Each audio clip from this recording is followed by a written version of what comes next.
He had loved her for 11 years, stood beside her through every victory, every failure, every version of herself she became, and never once told her.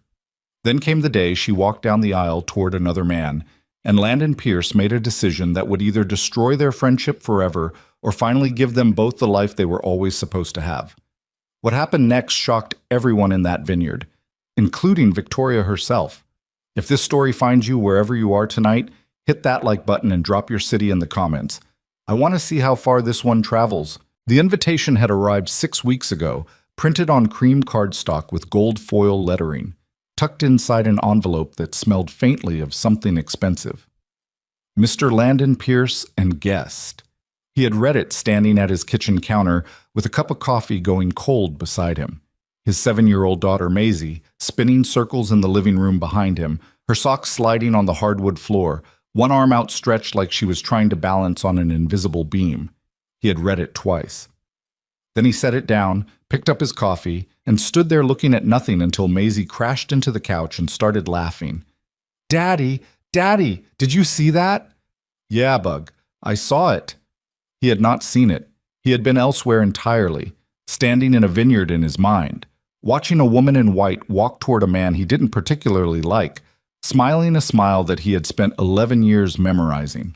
The invitation had been sitting on his kitchen windowsill ever since, angled against the glass so the morning light caught the gold lettering. He had not RSVP'd for 5 days, which was unlike him.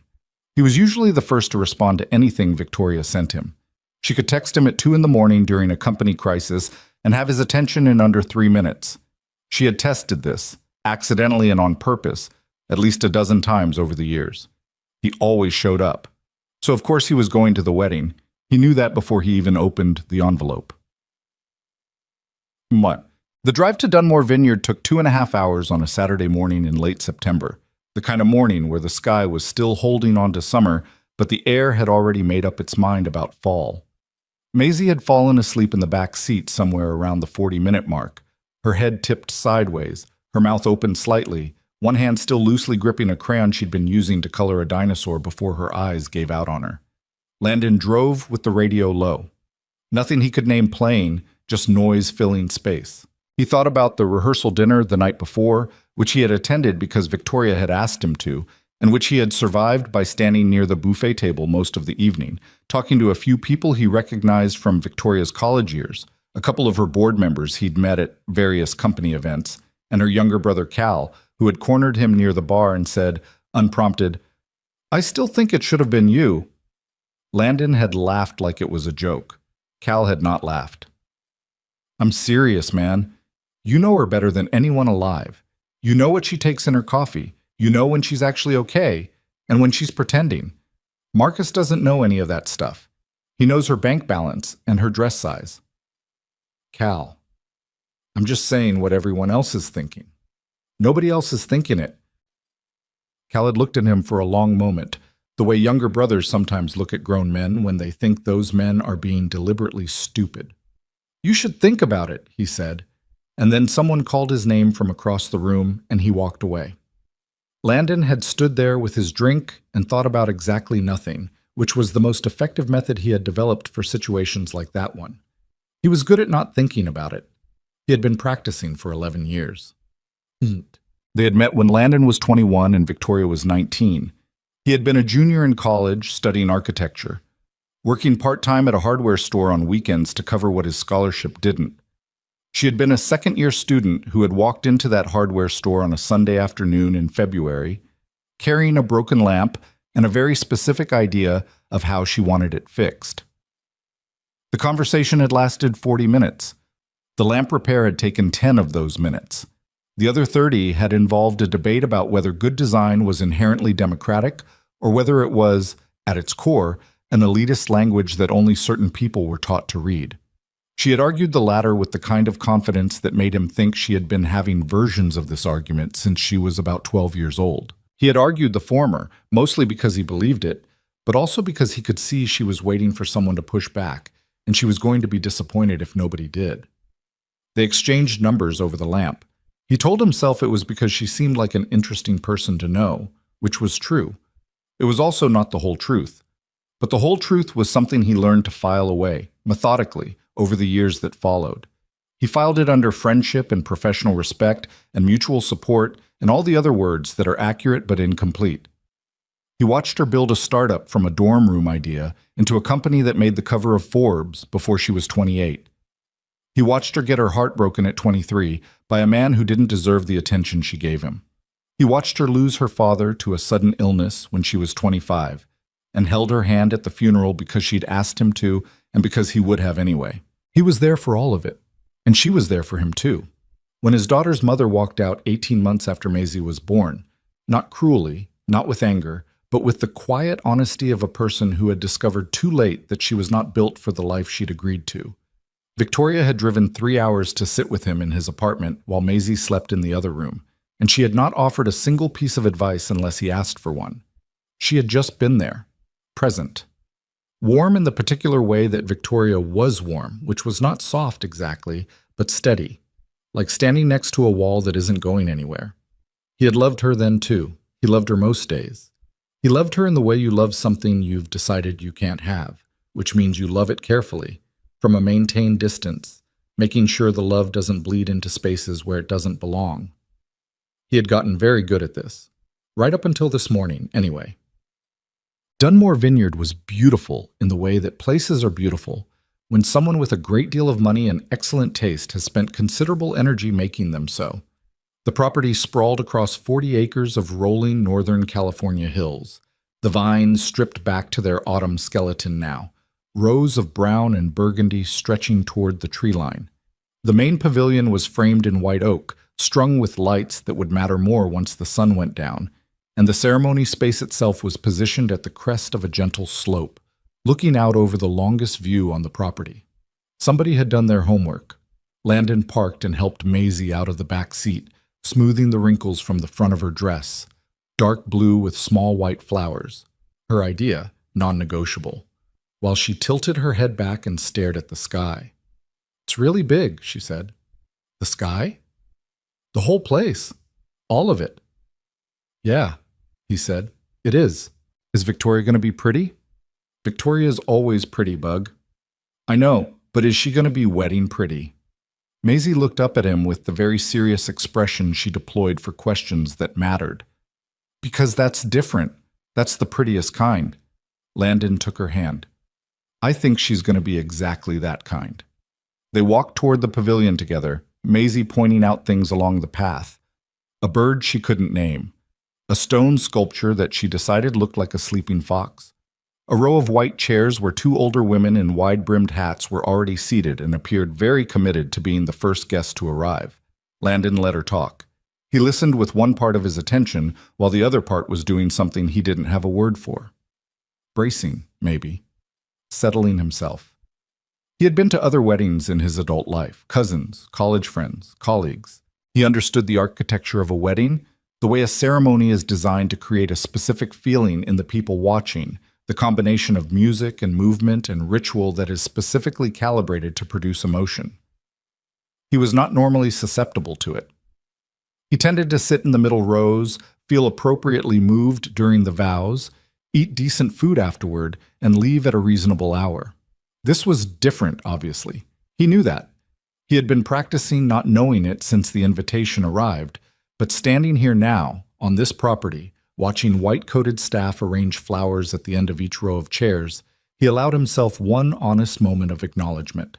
This was going to be one of the harder things he had done. Then Maisie asked if the flowers were real, and he told her they were, and she asked if she could smell one, and he said no, and she asked why, and he said because it was someone else's wedding, and she said that was a dumb rule, and he said maybe, but it still applied, and by the time they reached their seats, the honest moment had passed, and he was just a man at a wedding again.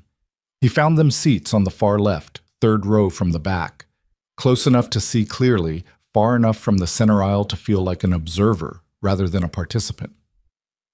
Maisie settled in beside him and immediately started asking questions about who various arriving guests were, most of which he couldn't answer. Cal found them about 20 minutes later, sliding into the empty seat on Landon's other side and looking slightly flushed, like he'd been running. "You made it," he said. "Of course I made it." "She was asking about you this morning, in her room, before they started getting her ready. She asked if you were coming." Landon looked at him. What did you tell her? I told her obviously you were coming, that you'd never miss it.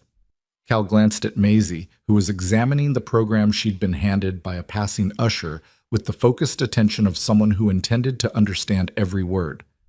Hey, Maisie. Hi, Cal. She did not look up from the program. Cal smiled and turned back to Landon, lower now. How are you doing? And I mean that as a real question, not a social one. I'm fine. Landon. I'm here, Cal. I'm at the wedding. That's the answer to that question. Cal studied him for a moment. Whatever he found in Landon's expression seemed to satisfy him, or at least convince him that pushing further would be pointless. He nodded once, settled back in his chair, and said, Okay, in the quiet voice people use when they mean something different. The music started soon after. Something classical, live strings from a quartet positioned near the pavilion entrance. The hum of conversation among the guests dimmed and then went mostly quiet. People straightened in their chairs, angling their bodies toward the aisle. Landon looked straight ahead. The procession began, bridesmaids and groomsmen in pairs, moving with the careful, deliberate pace of people who had been rehearsed, most of them smiling with the bright, slightly fixed expression of people who were aware of being looked at. He recognized a few faces. Some he didn't. He noted Marcus Shaw among the groomsmen, tall and square-jawed and immaculately put together, the kind of man who photographs well, and he felt the familiar low-grade sensation he always felt in Marcus's presence. Not quite dislike, not quite jealousy, something less clean than either. He had met Marcus 14 months ago, at a company event Victoria had brought him to. Marcus had shaken his hand with the confident grip of a man who shakes a lot of hands, called him the famous Landon in a way that was technically warm, but felt like a flag being planted. They had talked for about 11 minutes, during which Marcus had asked him twice what he did for work, and once, whether he and Victoria had ever had a thing, the phrase delivered with a practiced smile that could be interpreted multiple ways. Landon had said no both times, to the work question and to the personal one. Marcus had nodded like he already knew the answer and was just confirming it. He was not a man Landon had ever been able to clearly dislike, which in some ways was the most unsettling thing about him. He was adequate on every surface, pleasant at reasonable intervals, successful in ways that were real and measurable. Victoria had described him, when she first mentioned him to Landon, as someone who made her feel taken care of, which was a phrase Landon had repeated to himself in the dark several times afterward, trying to figure out why it bothered him. It bothered him because it described something he had never been able to give her. Not because he hadn't wanted to, but because there was a specific kind of care that a partner provides and a friend provides, and those are different shapes, and he had always been very careful to occupy only the shape he was permitted. Marcus had a different set of permissions. Landon was thinking about none of this when the music shifted. The string quartet moved into the processional. Something sweeping, something designed specifically to lift people to their feet, which it did, the entire crowd rising in a smooth wave from front to back. Landon stood. Beside him, Maisie scrambled to her feet and craned her neck toward the far end of the aisle and said in a reverent half-whisper, "Oh, she's wedding pretty." Landon turned. Victoria was at the entrance of the ceremony space, her arm threaded through the arm of an uncle who had agreed to walk her in after her father's passing. Her dress was something simple by the standards of this setting. No cathedral train, no elaborate beadwork, just clean ivory silk that caught the morning light and held it. Her hair was up, loose at the edges. She was carrying white ranunculus, small and round, clutched at hip height. She was looking straight down the aisle. She was smiling. But Landon had known Victoria Sinclair for 11 years, and he knew the difference between a smile she meant and a smile she was performing. He knew the specific quality of her stillness when something was wrong, the way her chin lifted a fraction of an inch when she was bracing herself, the way her eyes went slightly too focused when she was holding something back. She was doing all of those things right now. He almost said something, not to anyone in particular. The impulse arrived, and he pressed it down because it wasn't his moment, and she was already moving, and the music was carrying the whole crowd forward on a current of emotion that was not his to interrupt. So he watched. She started down the aisle, her uncle steady beside her. The guests on both sides leaned slightly inward, the way crowds do, drawn by the ceremony of it. Some people were filming. Several women near the front were already pressing fingers to their eyes. The music swelled at the right moment, doing exactly what it was supposed to do. Landon watched her face. She was 20 feet from the altars when she saw it. He saw her see it because he was watching her and not the altar. And what crossed her expression in that moment was not something that had a clean name. It was the look of a person whose internal architecture has just been revised without their consent. A brief, total recalculation happening behind her eyes, visible only for a second before she locked it back down. Her pace didn't break. He would give her that. She kept walking because she was Victoria, and she had been trained by a specific kind of life to keep walking when things went wrong. But something had happened at that altar. He turned to look. Marcus Shaw was no longer standing where a groom stands. He was standing to the side, slightly apart from his groomsmen, his expression carrying the look of a man who has made a decision and hates that he made it and is going to make it anyway. His hands were at his sides, his jaw was set, and as Landon watched, Marcus said something too low to carry above the music, just the shape of words, to his best man, who received them with the frozen expression of someone who has just been handed a live wire. Victoria had stopped. She was 5 feet from the altar. The music was still playing, not yet aware that it should stop. The guests nearest the front had begun to turn and see, a slow wave of realization moving backward through the crowd, people lowering their phones, exchanging looks, that particular social paralysis settling over the space, everyone understanding simultaneously that something was very wrong and no one knowing what a person does with that. Marcus said something else, still quiet, looked at Victoria. And then he walked. Not toward her, not toward the altar. He walked away from it. The music stopped. No one gave the signal. The quartet simply felt the silence coming and stepped aside for it.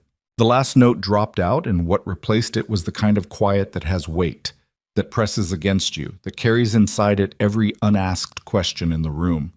Victoria stood at the end of the aisle. Her uncle's arm was still in hers. His face was the face of a man who has just watched something hit the ground and doesn't know yet if it's going to shatter. Victoria did not move. She was looking at the space where Marcus had been standing, now occupied by empty air and 3 increasingly uncomfortable groomsmen who had nobody to instruct them. The flowers in her hands had dropped slightly, and in the terrible, complete silence, one white ranunculus petal detached and drifted down and landed at her feet. Landon heard someone near the back say, "Oh my God," in a voice barely above a whisper. He heard a phone camera shutter click somewhere to his left. He heard Maisie say quietly, "Daddy, what's happening?" He said, "Stay here, Bug." He pressed her gently back into her seat. "Stay with Cal. I'll be right back." He was already moving, but he didn't think about it. That was the truest thing he could say about what happened in the next 30 seconds. There was no deliberation, no internal debate, no weighing of consequences.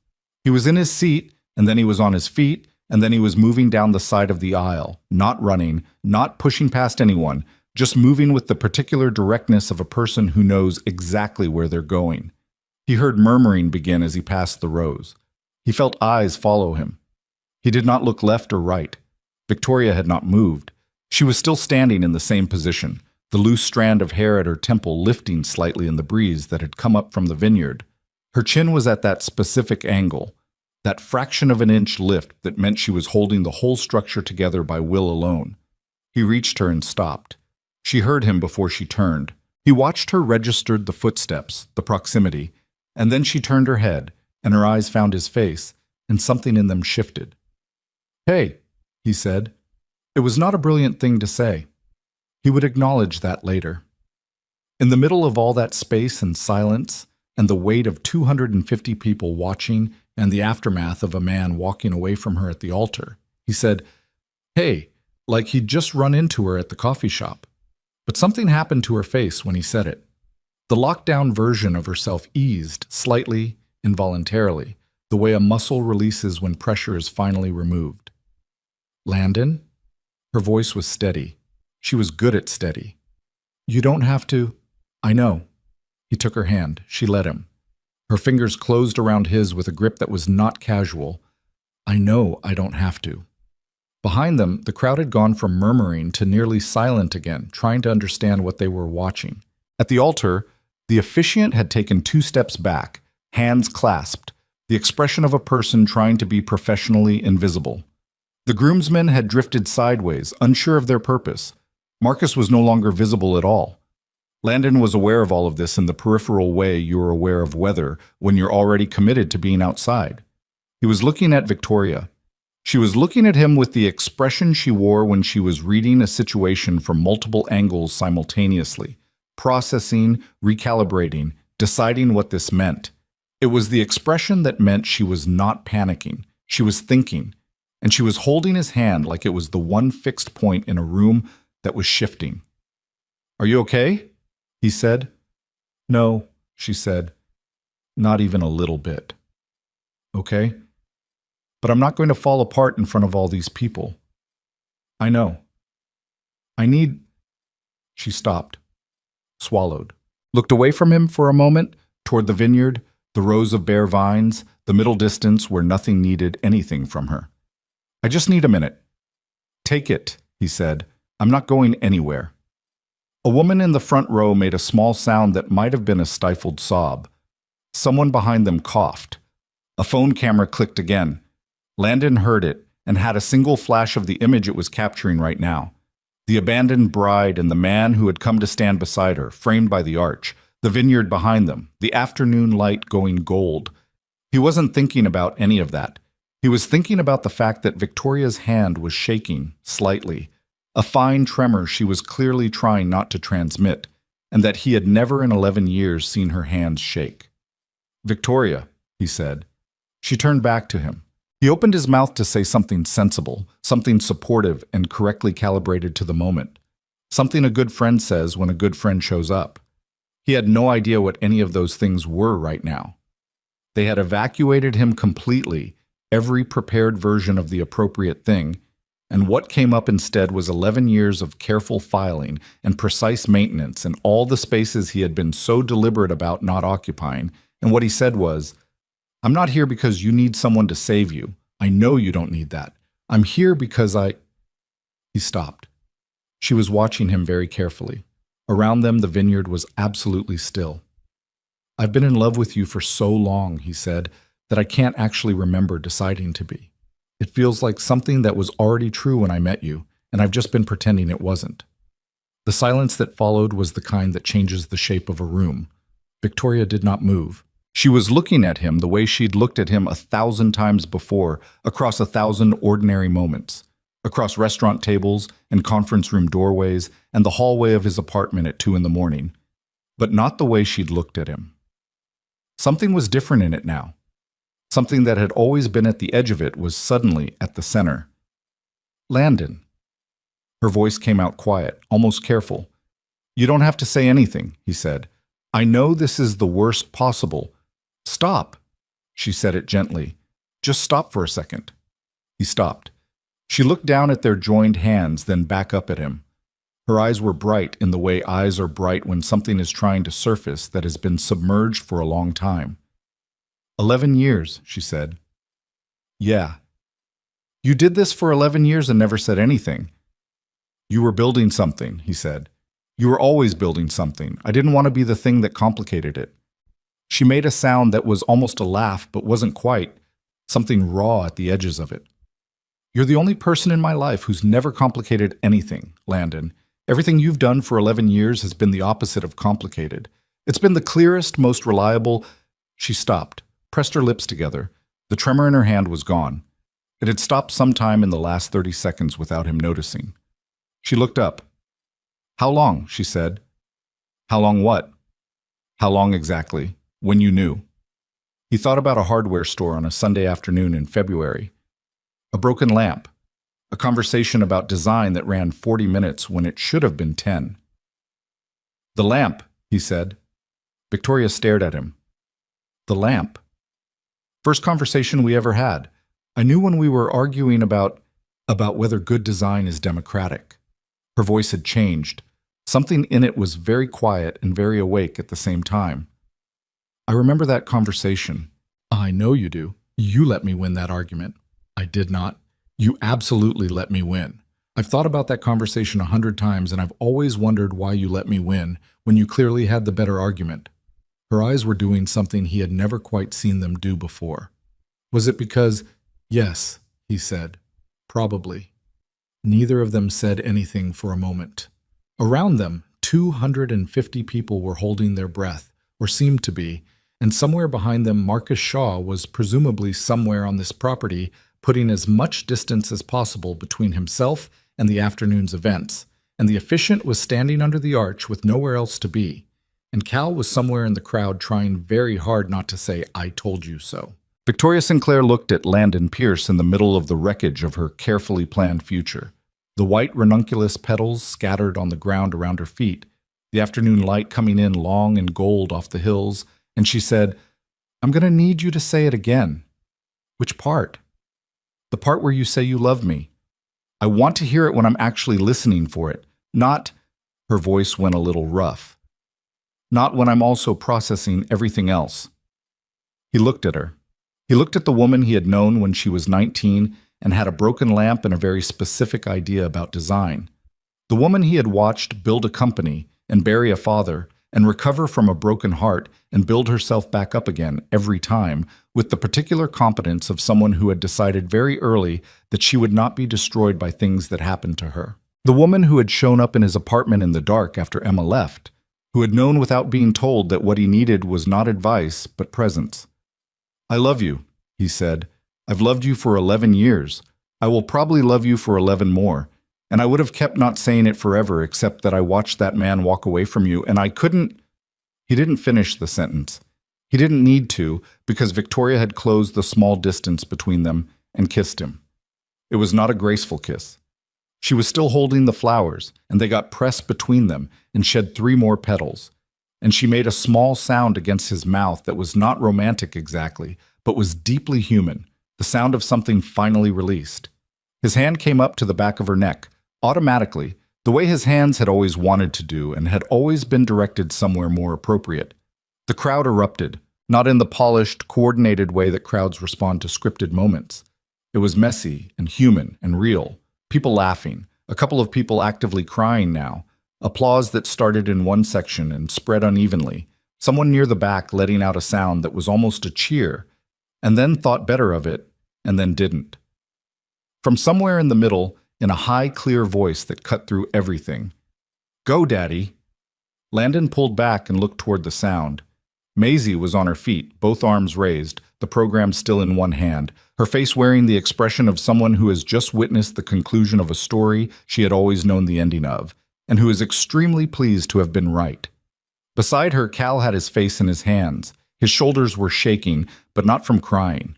Victoria made that almost laugh sound again, against Landon's shoulder, and this time it was all the way to a laugh, broken and real and loud enough that the people in the first row could hear it clearly. He felt it against his chest, her forehead pressed to his shoulder, the flowers still in her hand now pointing toward the ground, forgotten. "Your daughter," she said, "is the best person at this wedding." "She's the best person at most places," he said. Victoria lifted her head. Her eyes were wet, though the tears hadn't made it past the edges. Her lipstick was not what it had been. Her hair had come down another degree. She looked at him with the expression he was going to spend a very long time learning to understand, the one that was entirely new, that had never been in the rotation of the 11 years that came before. "What happens now?" she said. Landon looked at her, at the vineyard around them, at the scattered flowers at their feet, at the 250 witnesses to the complete structural failure of the afternoon's intended events. "I don't know," he said honestly, "but I'm not leaving." She considered this. "Okay," she said. "That's actually the only thing I needed to hear." She turned and looked at the waiting crowd, at her uncle, who had released her arm at some point during all of this, and was now standing to the side with the complicated expression of a man who will be telling the story at every family gathering for the next 20 years, at the bridesmaids who had slowly redistributed themselves during the chaos, at the officiant still under the arch, waiting, at Maisie, who was still standing in her row, waiting. Victoria reached back and took Landon's hand. "Come on," she said. "Let's go get my niece." And they walked together back down the aisle. Not married, not even close, The ceremony a wreck. The afternoon completely off any script anyone had written, and none of it was clean or resolved or settled in any of the ways that people hope things will be settled when they picture the moments that change their lives. It was just two people walking toward a 7-year-old in a blue dress who was waiting at the end of the row with both arms open and a very satisfied expression, like she had been waiting for exactly this, from exactly the beginning. The vineyard staff had cleared the ceremony space by 5 o'clock. Someone, Landon never found out who, had quietly arranged for the reception dinner to become simply a dinner, the seating cards collected, the place settings redistributed, the wedding cake moved to a back table where it sat for 3 hours before someone eventually cut it without ceremony and passed slices around because it seemed wasteful not to. The band played anyway. Nobody danced for the first hour. Then Cal got a glass of wine in him and pulled one of the bridesmaids onto the floor, and after that it became slightly less of a memorial and slightly more of a gathering. Victoria sat at a table near the edge of the pavilion with Landon on one side and Maisie on the other, and she ate most of her dinner, which surprised him. He had expected her to pick at it. She didn't. She ate with the focused efficiency of someone who has decided that falling apart on an empty stomach is less dignified than falling apart on a full one. And she drank 2 glasses of wine slowly over the course of 2 hours, which was not enough to change anything about her except to make the set of her shoulders marginally less precise. Maisie fell asleep in the chair beside her somewhere around 7, her head tipping sideways until it landed against Victoria's arm, and Victoria looked down at her for a long moment with an expression Landon couldn't quite catalog. Not maternal exactly, not yet. It was something more tentative than that, like a person standing at the edge of something they want to step into but haven't decided their footing is right.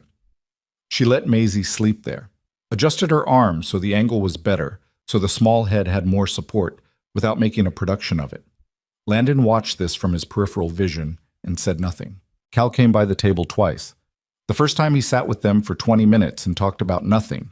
A project he was working on, a restaurant he'd been meaning to try, a movie he'd seen the week before and hadn't liked. He was very deliberately not talking about the afternoon, and Landon recognized the specific kindness in that. The second time, he just rested a hand briefly on Victoria's shoulder as he passed, and she reached up and covered his hand with hers for a second, and that was the whole exchange. The guests filtered out gradually. Most of them had the decency to leave without approaching the table directly, though a few of Victoria's closer friends made their way over at various points. Careful, brief conversations, hands squeezed, nothing requiring a real answer.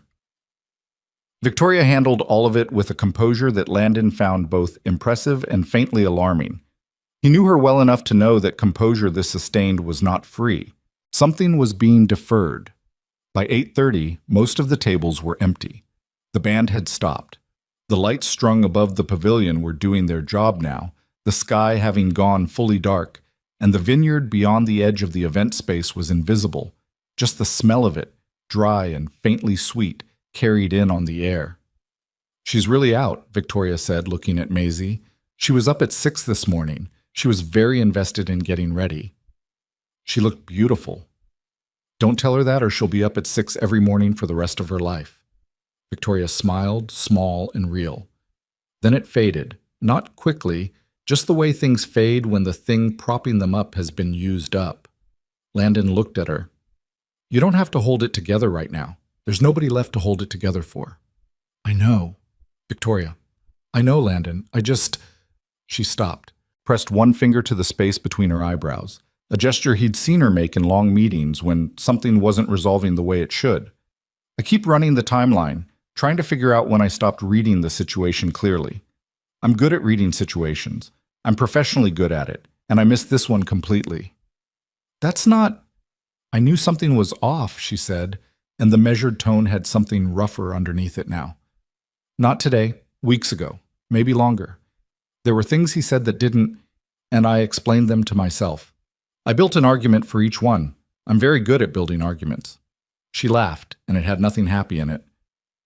"I basically talked myself into a wedding." Landon was quiet for a moment. Then he said, "What did you actually want?" She looked at him.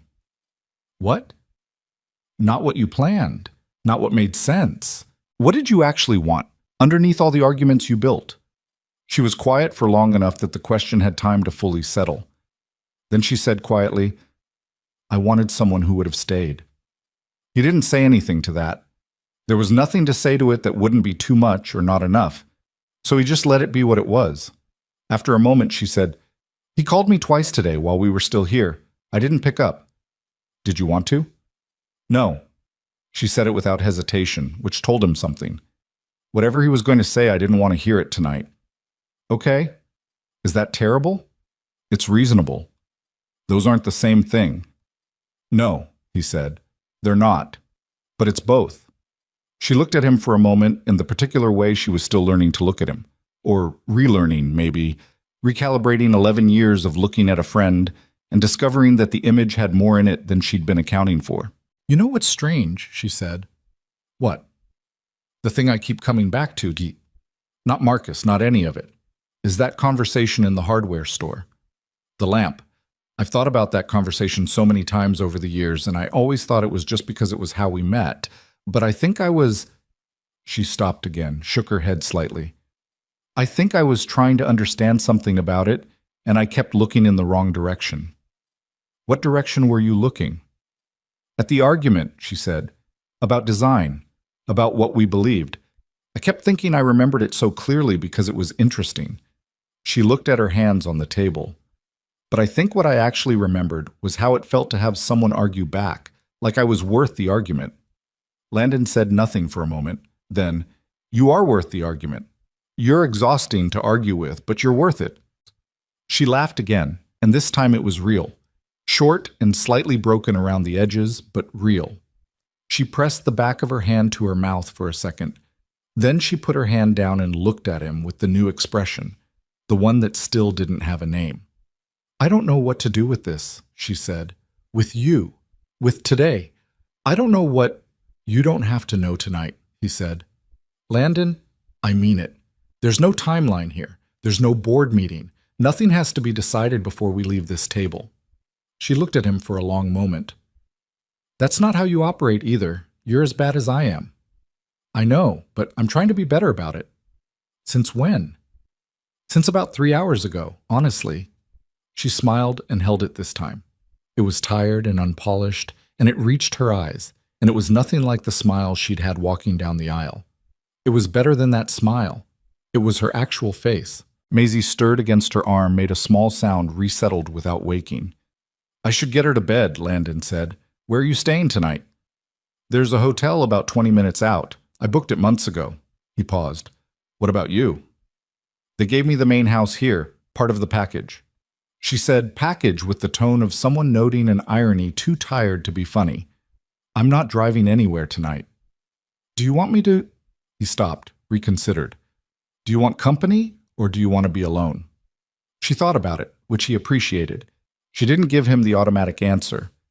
"I think I need to be alone for a few hours," she said, "to actually feel what I'm feeling without managing it for someone else's benefit." "That's fair." "But I don't want—" She looked at him. "I don't want this to be the end of the conversation. Whatever this is. I don't want to wake up tomorrow and have it be one of those things that happened in an extreme moment, and then both people quietly agree to step back from. It's not going to be that." "How do you know?" "Because I've had 11 years of stepping back," he said. "I'm done with it. Whatever happens from here, I'm done with the stepping back."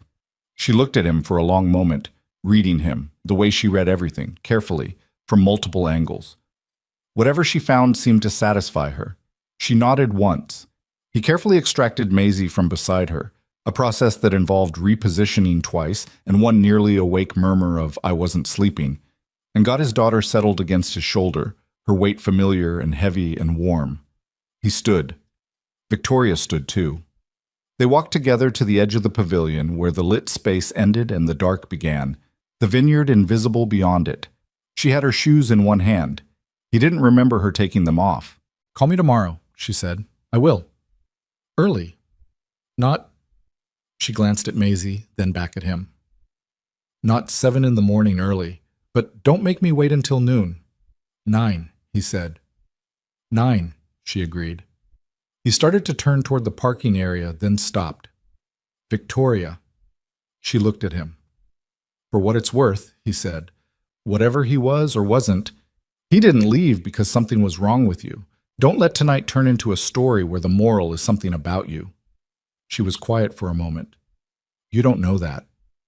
I know you. That's close enough.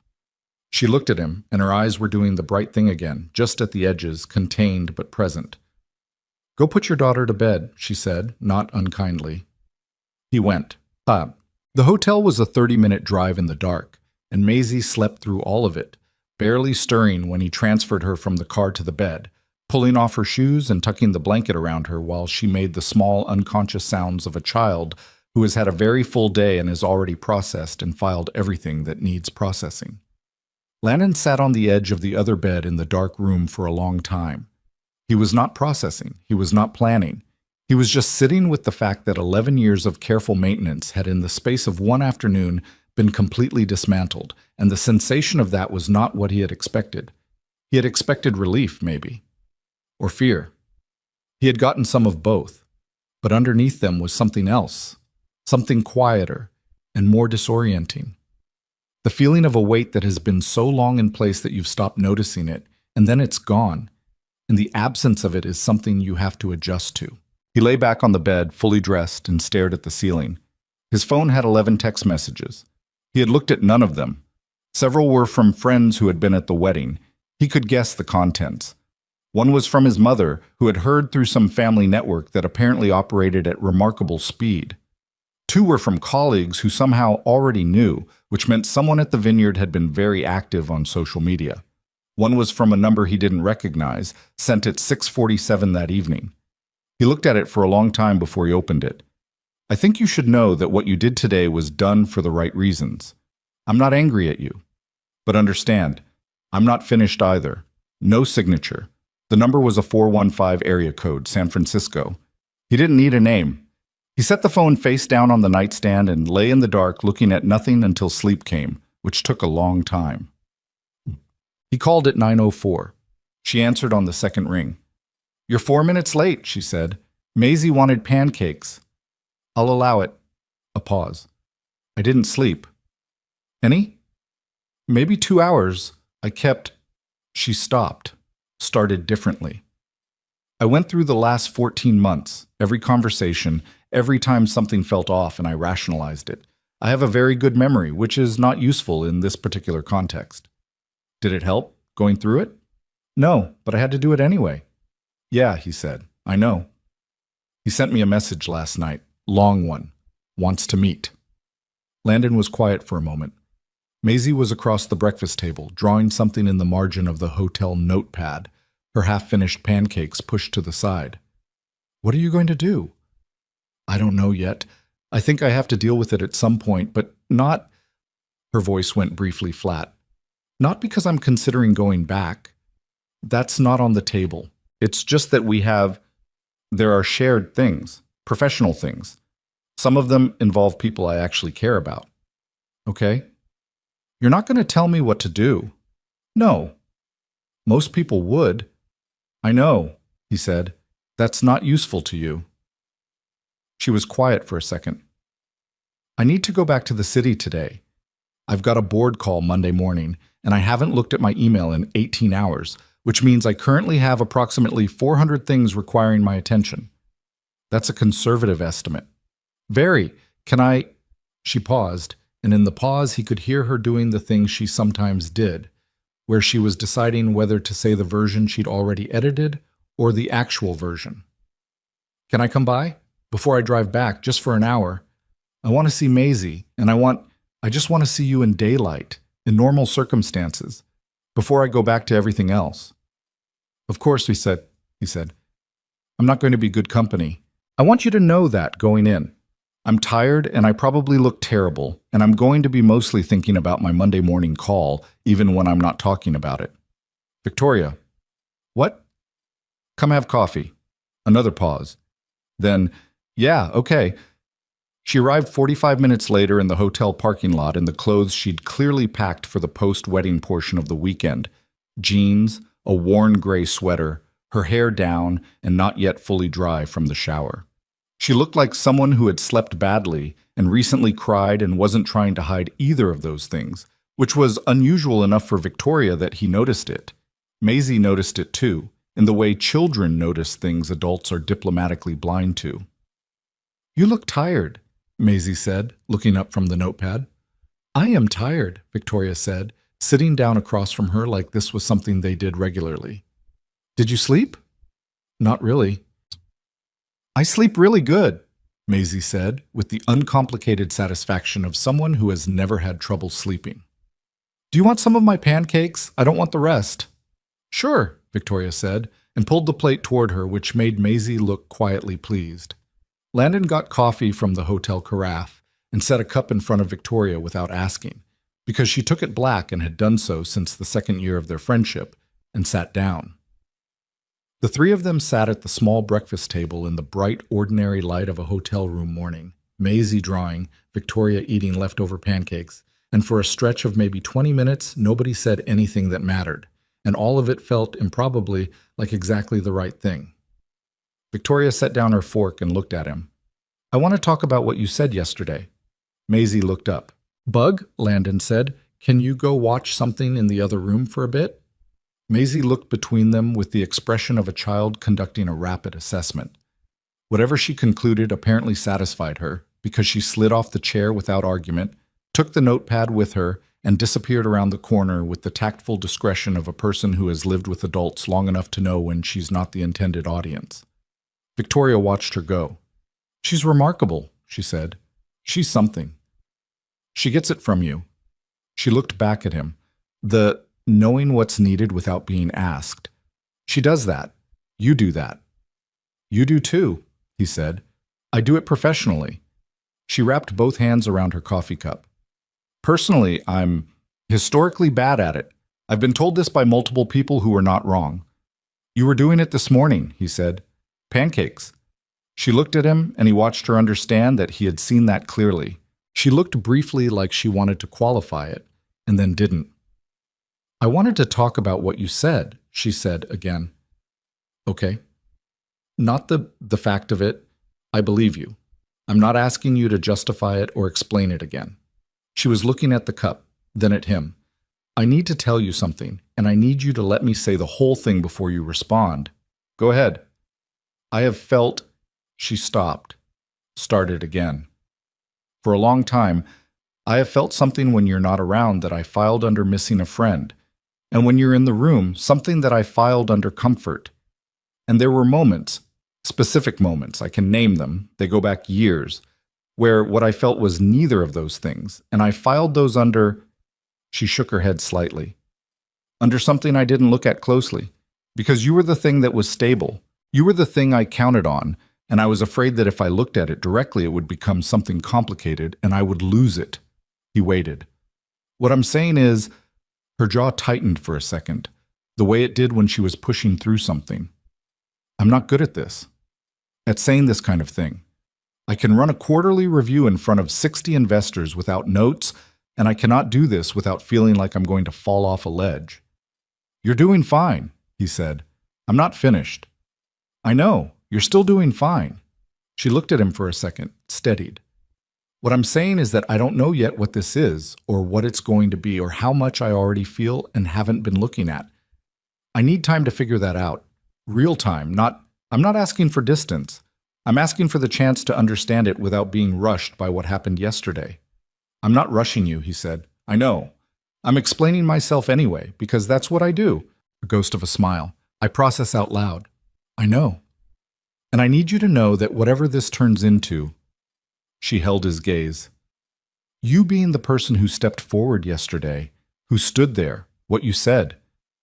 Her voice went somewhere slightly unsteady for just a moment, and she brought it back. "That's going to take me a while to calibrate, because I've had people tell me they love me before, and it has never once felt like that."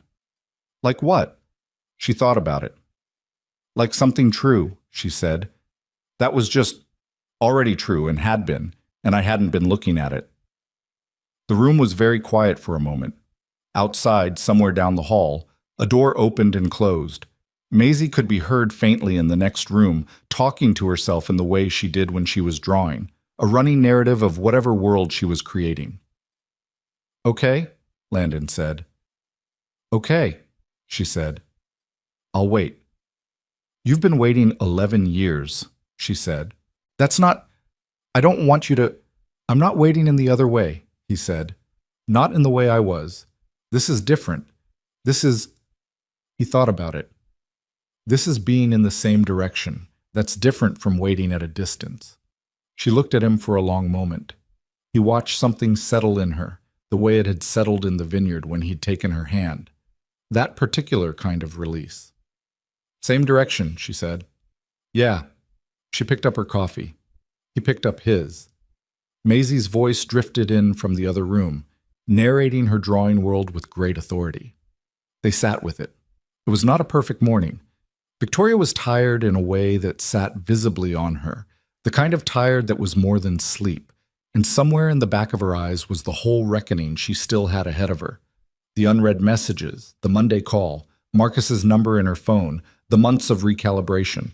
None of that was resolved. None of it was going to be resolved over hotel coffee. But she was here, in jeans and a gray sweater with her hair still damp, eating Maisie's leftover pancakes, and she had said the things she'd come to say. And Landon Pierce, for the first time in 11 years, had absolutely no interest in filing anything away. She drove back to the city alone, which was how Victoria handled most things she needed to think through. 3 hours on the highway with the radio off and the window cracked 2 inches, the cool air coming in and the landscape changing from vineyard hills to flatland to the gray-brown sprawl of the Bay Area expanding around her. She thought about the board call. She thought about the quarterly numbers, which were fine but not exceptional and would require a specific kind of framing. She thought about the 3 senior staff members who had been at the wedding and would arrive Monday morning carrying the same information as everyone else who had been there, and about how to handle that without making it a thing that became the office narrative for the next 6 months. She thought about Landon, not deliberately. She thought about this board call, and then she was thinking about Landon, and she thought about the quarterly numbers, and then she was thinking about Landon, and eventually she stopped trying to redirect and just let it be present, the whole complicated weight of it riding in the passenger seat beside her for the remaining 90 minutes. She had told him the truth in that hotel room. She had said the real version, not the edited one, and it had cost her something to do that. Not because it was painful exactly, but because Victoria Sinclair did not generally make a practice of saying things before she understood them completely. She was a person who organized her thoughts before presenting them. She had given him a half-constructed thing, still in progress, and trusted him to understand it as such. He had understood it. Of course he had. That was the part she was still adjusting to. The knowledge that the person best equipped to receive her unfinished thoughts was not someone she had recently discovered, but someone who had been there for 11 years, quietly, reliably, arguing back when she needed it and staying quiet when she needed that instead. And she had been looking directly at him the entire time without seeing what she was looking at. It made her feel, on and off during the drive, like a person who has been solving a difficult problem with the wrong method for years and has just noticed, with great clarity, exactly where they went wrong. She did not find this comfortable. Sub. The Monday board call ran 47 minutes. It should have run 90. She got through it by being more precise than usual and less interested than usual in the conversational detours that board members sometimes take when they're feeling expansive. And when it was done, she sat in her office chair for 4 minutes, looking at the ceiling before her assistant knocked and told her that her 11 o'clock had arrived early. Her 11 o'clock was Marcus. She had not agreed to this meeting. She had not declined it either, which she recognized was its own kind of answer. When her assistant had mentioned Friday afternoon that Marcus Shaw had called the office and was requesting a brief meeting early the following week, Victoria had said put it tentatively on Tuesday, and I'll decide by Sunday night. Sunday night had arrived and she had not decided, so it had remained on Tuesday, and now it was Tuesday and he was in the lobby. She told her assistant to send him up. He looked the way Marcus always looked, composed, well-dressed, carrying himself with the ease of a man who has rarely been in a room where he didn't feel he belonged. He had the expression he used for difficult conversations, which was attentive and slightly contrite, and which she had once found reassuring and now found, with the shifted perspective of the last 72 hours, more calculated than she'd given it credit for. He sat in the chair across from her desk. She did not come around to the sitting area. She stayed behind her desk, which she knew he noticed and which she had decided about before he walked in. "I appreciate you seeing me," he said. "I have 20 minutes, she said. "What did you want to say?" He looked at her for a moment. Whatever he'd prepared for, and she could see that he'd prepared, the specific tidiness of his posture, he had not prepared for this version of her. The version behind the desk with 20 minutes and no interest in a preamble. "I want to explain what happened," he said. "Okay. I had been—" He stopped, started differently. "I knew for about 2 weeks that I couldn't go through with it, and I handled that badly, catastrophically badly. I know that." "You did," she said. "Go on." He shifted slightly. "There were things I was feeling that I didn't know how to say about—" He looked at his hands briefly, then back at her. "About us. About whether what we had was something that, whether I was marrying you for the right reasons, or because it made sense, because it looked right, because on paper we made sense." Victoria said nothing. "I should have told you weeks ago. Instead, I let it get to—" He made a gesture that encompassed everything, the week, the vineyard, the altar. "I handled it badly. I'm saying that clearly. But what I need you to understand is that leaving it wasn't about someone else. It wasn't about a specific thing you did or didn't do. It was about me not being honest with myself, and then not being honest with you, and then—" He stopped. "And then," she said, "making me find out at the altar, in front of 250 people with phones." "Yes." He held her gaze. "I know. There's no version of that I can defend." "No," she agreed. "There isn't." He was quiet for a moment. "I also want to address what happened with Landon." He said the name carefully, the way people say names when they're trying to appear neutral about them. "Landon is not part of this conversation," she said. "Victoria, he's not," she said, and her voice was even and final in the way her voice got when she was done discussing something. "What happened with Landon has nothing to do with your decision or your timeline. He stepped forward after you were already gone. That's the sequence. Any other framing of it is inaccurate." Marcus looked at her for a long moment. "I know you believe that. It's true." "I know you believe it's true." He said it without heat, which was more irritating than if he'd said it with some. "But he's been in love with you for— I noticed it the first time I met him. I told you I noticed it. You told me you thought he had feelings for me. I told you you were wrong. It turns out I was the one who was wrong about that. But that's between me and Landon, and it has nothing to do with what you did. I'm not trying to blame him." "Good. Then don't." Another silence. He leaned forward slightly. "I made a mistake, Victoria. A serious one. But I'm sitting here telling you that I'm aware of it, and I'm asking whether there's enough between us to eat—" "No," she said. He stopped. "Not because of anger," she said. I'm sitting here being reasonably calm, which surprises me too. But no, what you're asking isn't possible, and I want to tell you clearly so that you're not operating with the wrong information." She held his gaze. "What broke on Saturday wasn't the wedding. It was the thing under the wedding that I hadn't been examining closely enough. You leaving it was the thing that made me look at it clearly. I'm not saying you did me a favor. I'm saying you made something visible that was already there." She sat forward slightly. "We were two people who made sense to each other on paper. You're right about that. I think you knew it before Saturday, and so did I, and neither of us was honest about it. That's not entirely your failure. I was building arguments, same as you." He stared at her. Whatever he had come here expecting, recrimination or tears or some opening, he had not expected this. She could see him recalibrating. "I'm going to need us to have a separate conversation," she said, "about the Meridian Group partnership and what that looks like going forward, because there are two people on my team whose projects are directly affected, and I'm not going to let this become a professional casualty. That's a different meeting. My assistant will set it up." Marcus sat very still. "That's all. That's all." He stood. He smoothed the front of his jacket, the automatic gesture of a composed man recomposing. At the door, he turned back and said, "For what it's worth, I do think he's good for you." Pierce? He said it like it cost him something, and he was paying it anyway. Victoria looked at him. "That's genuinely not your assessment to make, but thank you for coming in." He left.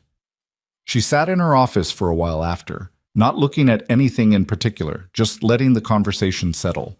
She had expected it to feel like more, like a door closing dramatically, with weight and noise.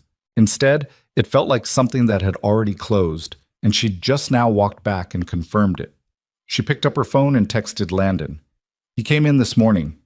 I'm okay. Call you tonight." His response came in 40 seconds. "Okay. I'm here." 2 words. She looked at them for a moment longer than they required. Yeah. 3 weeks moved the way weeks move when life doesn't slow down to accommodate what's happening in it. Victoria worked. Landon worked. He was 3 weeks from a project deadline, a commercial renovation in Oakland that had been running 6 months and was finally in its last complicated stretch. And he was on site most days from 7 until 4, managing 2 subcontractors who communicated exclusively through a combination of brief texts and psychic inference. He picked Maisie up from school at 4:15. He made dinner most nights. He called Victoria after Maisie went to bed. They talked every night, not always for long. Some nights it was 20 minutes, logistics and day rundown, the ordinary texture of 2 people staying in contact. Other nights it was an hour or more, deeper water, the conversation that had started in a vineyard still finding its way out. She told him about the board dynamics and which members she trusted and which ones she watched. He told her about the Oakland project and the ongoing dispute with the tile contractor and the client who had changed her mind about the kitchen backsplash twice in the last 8 days. Victoria, who had spent her career navigating rooms full of people with contradictory opinions and significant egos, offered 3 words: document everything in writing. He did, and it resolved the backsplash issue within 2 days. And he told her that, and she said obviously with the specific satisfaction of someone who has given correct advice. Maisie knew something was different because Maisie always knew when something was different. She had never been a child who needed things spelled out for her. She had lived her whole life with one parent and had developed, out of that particular circumstance, an attunement to his emotional weather that sometimes felt to Landon like living with a small, extremely perceptive scientist who had made him her primary research subject. She asked on a Wednesday night while he was washing dishes and she was doing homework at the kitchen table, "Is Victoria your girlfriend now?" Landon turned off the faucet. "What makes you ask that?" Maisie looked at him with the expression of a child who finds this question slightly insulting. "You talk to her every night. You were smiling at your phone before dinner." "I smile at things on my phone sometimes." "Not like that." She returned to her homework. "I think she should be. I like her."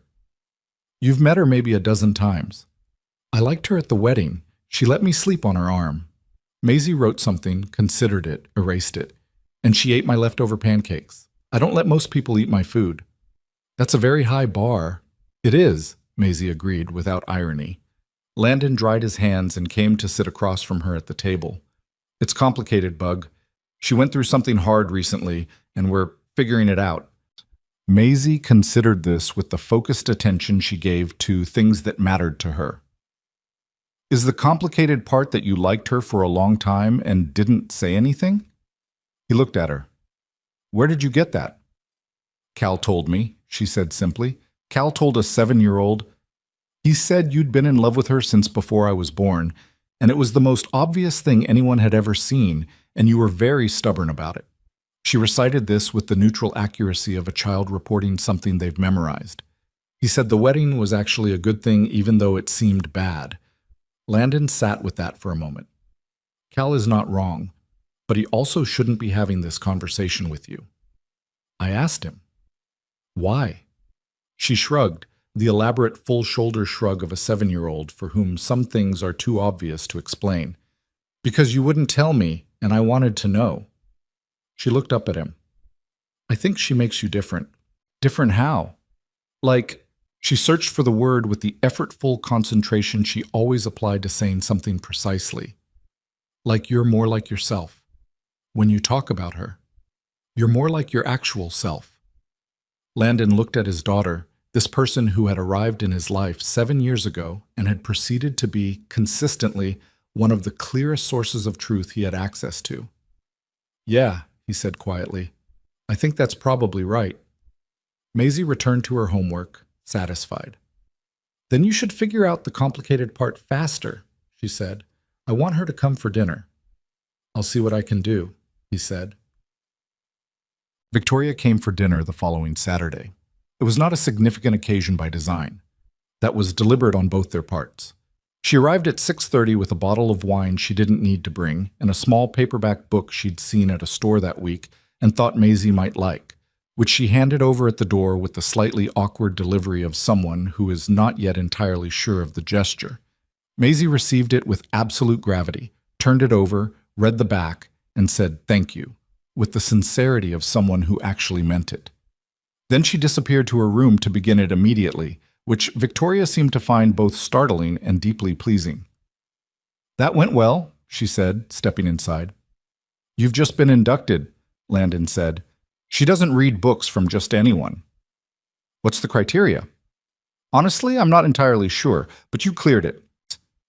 He had made pasta, not because it was the most impressive thing he could cook, but because it was what he actually made on Saturday nights, and he had decided, a few days ago, that the version of this evening that required him to perform anything was not the version he wanted.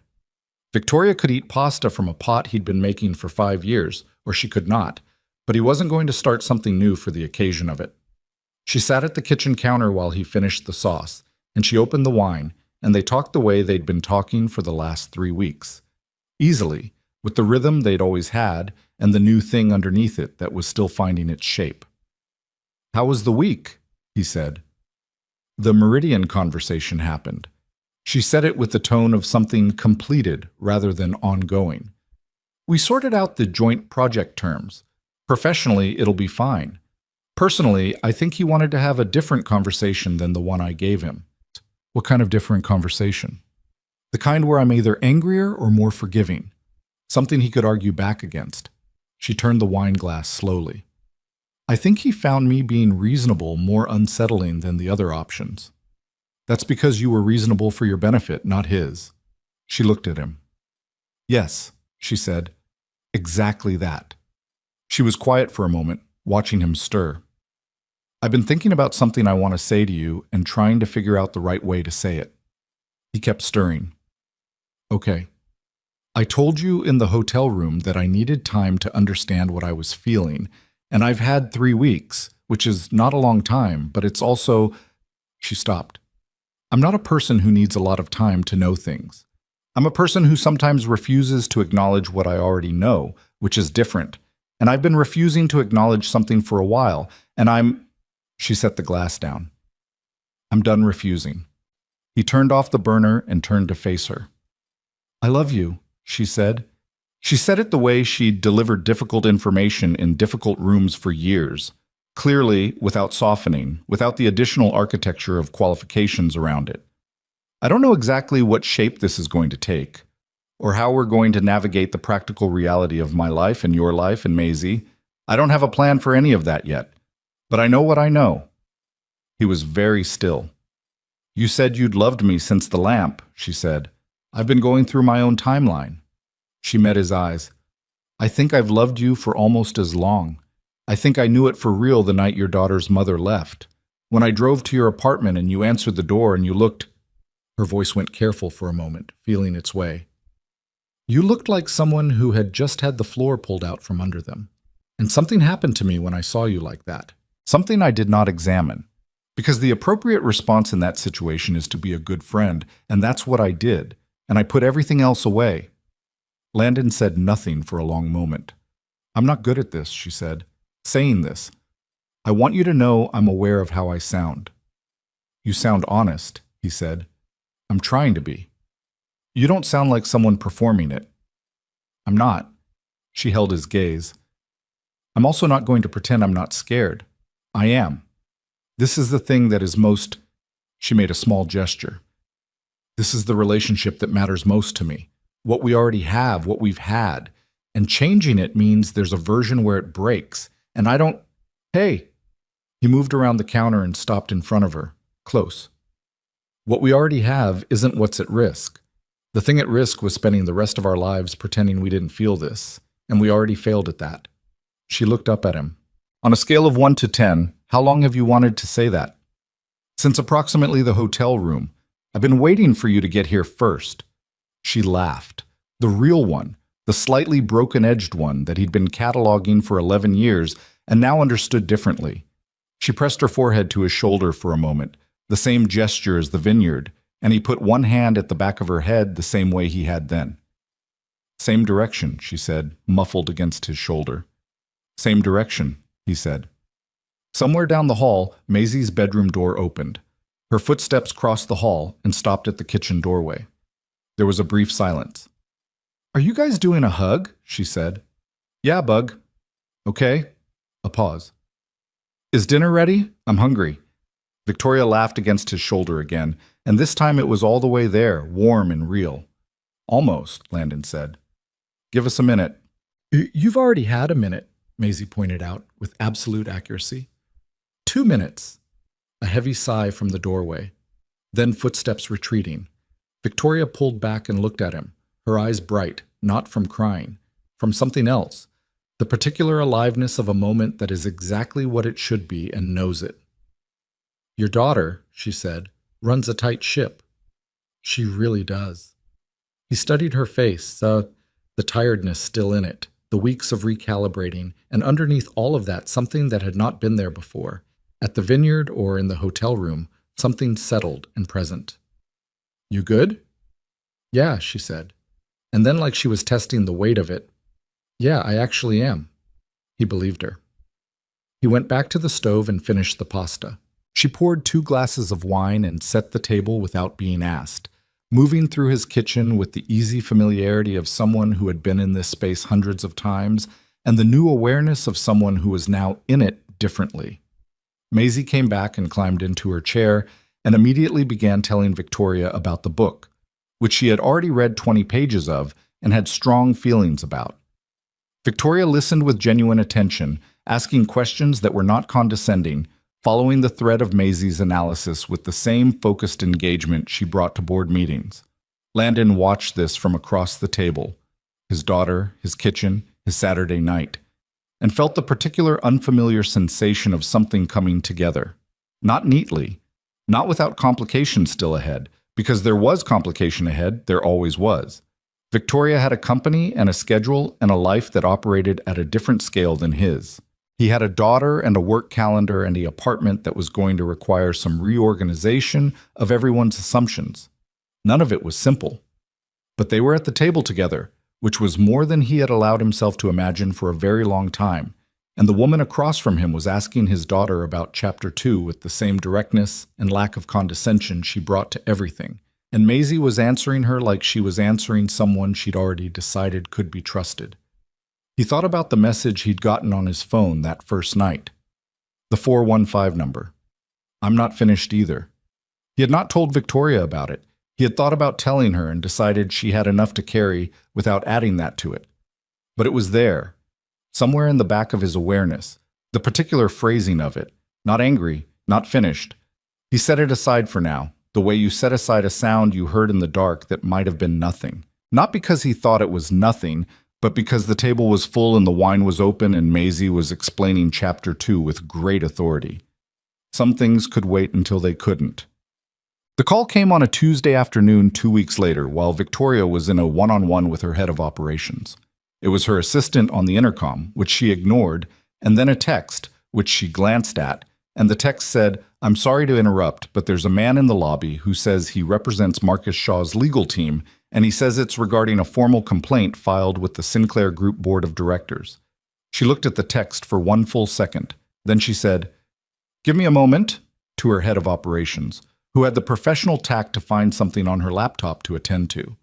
Victoria stood up and walked to the window because she thought better standing and looking at something distant.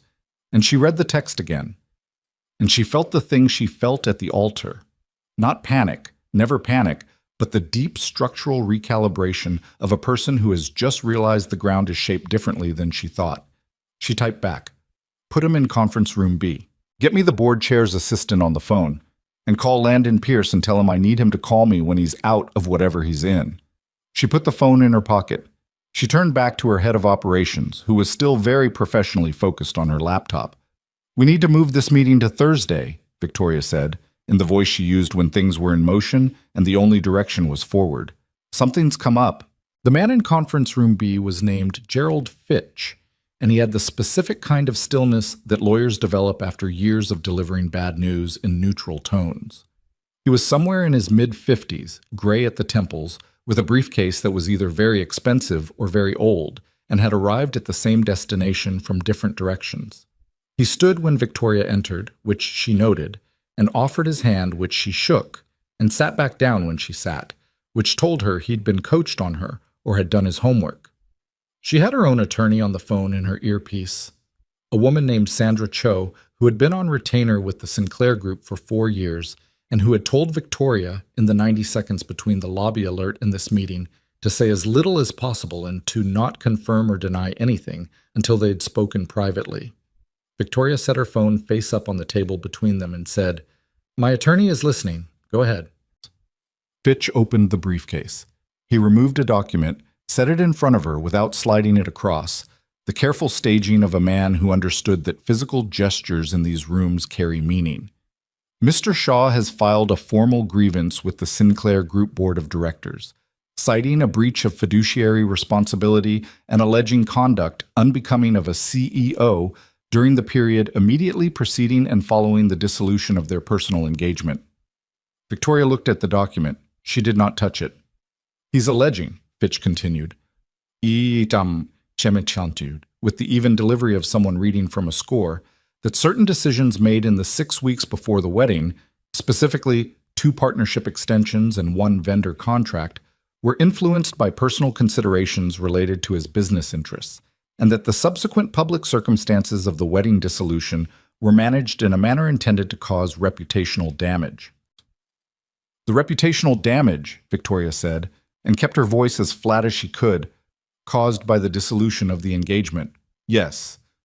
Which he initiated at the altar." Fitch looked at her.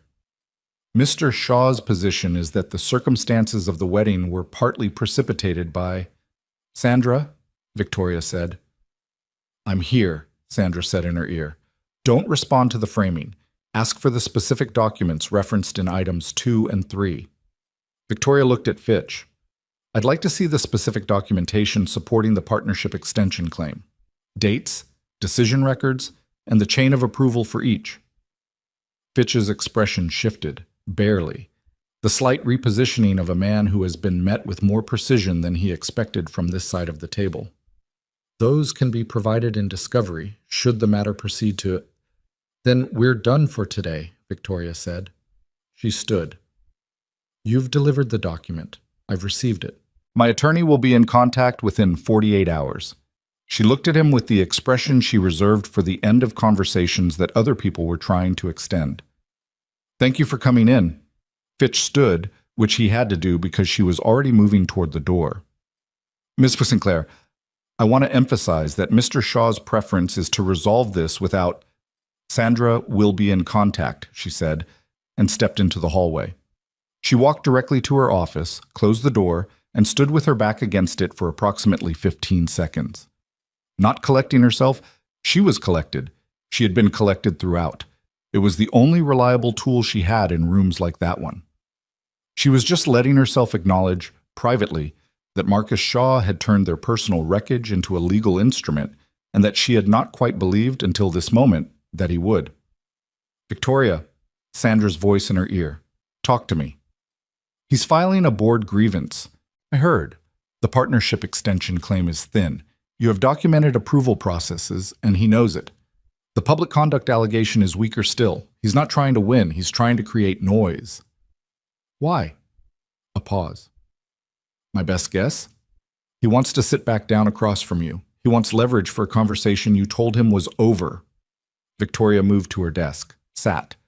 "What do I need to do?" "Pull the documentation on both partnerships tonight. Send them to me. I'll have a response drafted by Thursday.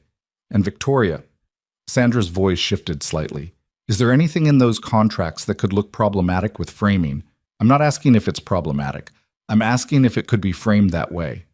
Victoria thought about the Meridian Group extension, the timing of it, the fact that it had been proposed by her VP of Partnerships 3 weeks before the engagement ended and approved through standard process with 3 signatures. The fact that it benefited the company and happened to also benefit a business that Marcus had a minority stake in. There's a timing issue that someone could try to use, she said. It's not a real issue, but it's there. Okay? Send me everything. All of it. A brief pause. How are you? I'm fine. Victoria. I'm functioning, Sandra. That's what I have right now. She ended the call and sat in the quiet of her office. The afternoon light was coming in low through the windows, the city doing what the city did. Indifferent, continuous, not particularly interested in her problems. She thought about the text she'd sent to Landon's assistant. She looked at her phone, and there was nothing yet, which meant he was still on site. She opened her email instead and started pulling files. Landon called at 4:47. She was still at her desk, which was now covered in printed documents and a legal pad with her notes in the compressed handwriting she used when she was thinking fast. She picked up before the second ring. "What happened?" he said. No preamble, which she was grateful for. She told him. Flat and sequential, the way she told things when she needed to get through them without the emotional texture slowing her down. The document, Fitch's framing, the partnership extension, Sandra's assessment. He listened without interrupting, which she had always appreciated about him, the particular quality of his attention, not waiting for his turn to speak, actually taking it in. When she finished, he said, "He's not trying to sue you." "I know." "He's trying to get you back in a room." "That's what Sandra thinks too." "So the question is whether you handle it as a legal matter or a personal one." "It's a board matter," she said. "It goes above both of those." "Does your board chair know about the engagement? The wedding?" She almost laughed. 3 board members were at the vineyard, Landon. "Right. A beat. Okay. Walk me through the 2 partnerships. I want to understand the actual timeline." She blinked. "Why?" "Because you said there's a timing issue someone could try to use, and I want to understand it before Marcus's lawyer has a chance to frame it first. Walk me through it." She looked at her notes.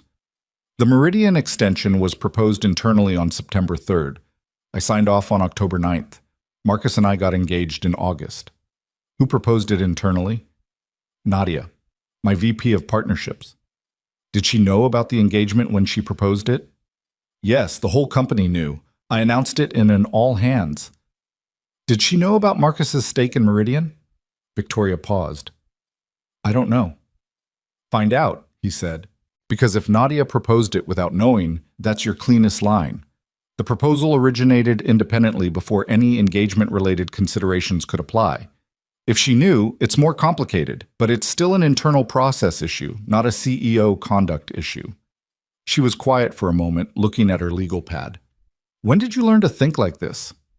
"I built a commercial project 2 years ago for a client who decided mid-construction that he wanted to sue the subcontractor for a materials dispute that he actually caused. I spent 4 months in documentation meetings." A brief pause. "Also, you've talked me through enough of your board dynamics over the years that I know how the framing works." She felt something settle in her chest, the specific relief of not being alone in a problem. Not the relief of someone handling it for her, but of someone thinking alongside her, which was different and more useful, and was the thing she had always, without naming it, gotten from Landon. "Ask Nadia tonight," he said, "before you send Sandra the documents. It changes how Sandra frames the response." "Yeah, you're right." She made a note. "Landon." "What?" "Thank you." "You don't need to thank me." "I know, I'm doing it anyway." She leaned back in her chair. "I hate this. I want you to know I hate this. I was trying to be decent and professional about the whole situation, and he's not being decent," Landon said. "That's not a failure of your approach. That's just who he turned out to be when the pressure is on." She pressed 2 fingers to the bridge of her nose. "I should have seen it." "You couldn't have seen it. He was composed for 14 months. People can be composed for 14 months. I know people who see through composed. You're one of them," he said, "in a boardroom. In your personal life, you wanted it to work. That's not a blind spot, Victoria. That's just being human. She sat with that for a moment. Can I come over tonight? She said. I know it's a Tuesday and Maisie has school and I have 3 hours of document review. I'm not asking for anything except I want to not be in my apartment alone with this. Yes, he said, without hesitation. Come over. I'll feed you something. You don't have to. I'll feed you something, he said again. Come. She drove to his apartment with the document files in her bag and Sandra's voice on a hands-free call for the first 20 minutes of the drive. By the time she pulled into his street, it was nearly 7 and the city had gone dark and her head was full of legal framing and partnership timelines. And she sat in the car for a moment before going in, pressing the flat of her hand to the steering wheel, breathing. Nadia had not known about Marcus's stake in Meridian.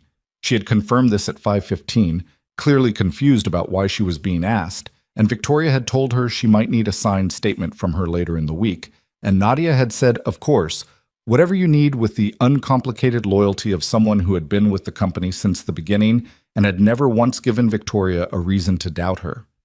It was the clean line Landon had said to find. It existed. Sandra had called it a very solid position when Victoria relayed it, and Sandra did not call things solid unless she meant it. So the problem was solvable. That was the actual truth of the situation, and Victoria was good enough at her job to know it. It was going to require attention and documentation and 2 or 3 board conversations, and Marcus's lawyer was going to make noise for a period, and then it was going to be over. Knowing a problem is solvable does not make it not exhausting. She got out of the car. Man.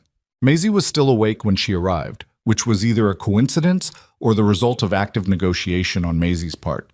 Victoria suspected the latter. She was in pajamas at the kitchen table, allegedly finishing homework, and she looked up when Victoria came through the door with the bright, focused expression of a child who has been waiting.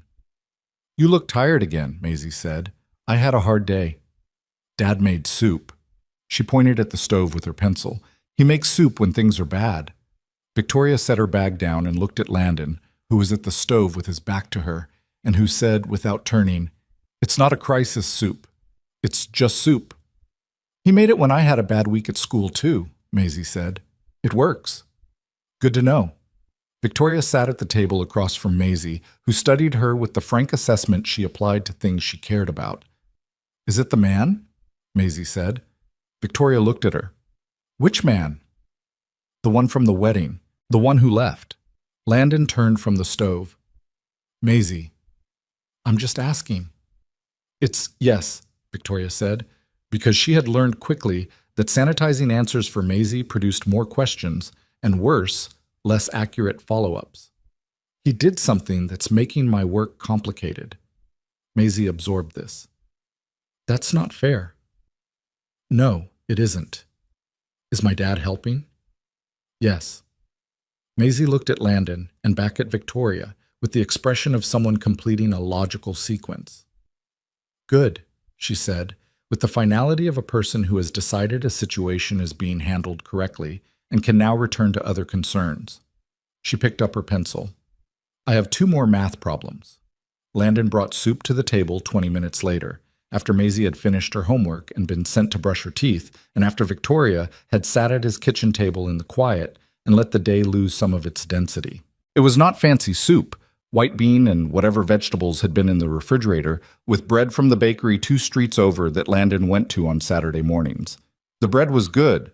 The soup was better. She ate more than she expected to. After Maisie was in bed and the kitchen was mostly cleared and the document files were open on the table between them, they worked through it together for an hour and a half. She explained the board structure and the specific members who would be most influenced by framing. He asked clean, precise questions about the timeline and the approval chain, the kind that didn't assume he already knew the answers. She walked him through the Meridian extension point by point. He identified 2 additional things she needed from Nadia, specific email dates, that she added to her list. By 9:30, she had a clearer picture than she'd had at 5 o'clock. And Sandra had everything she needed, and the situation was not smaller, but it was more contained. She sat back in his kitchen chair and looked at the ceiling.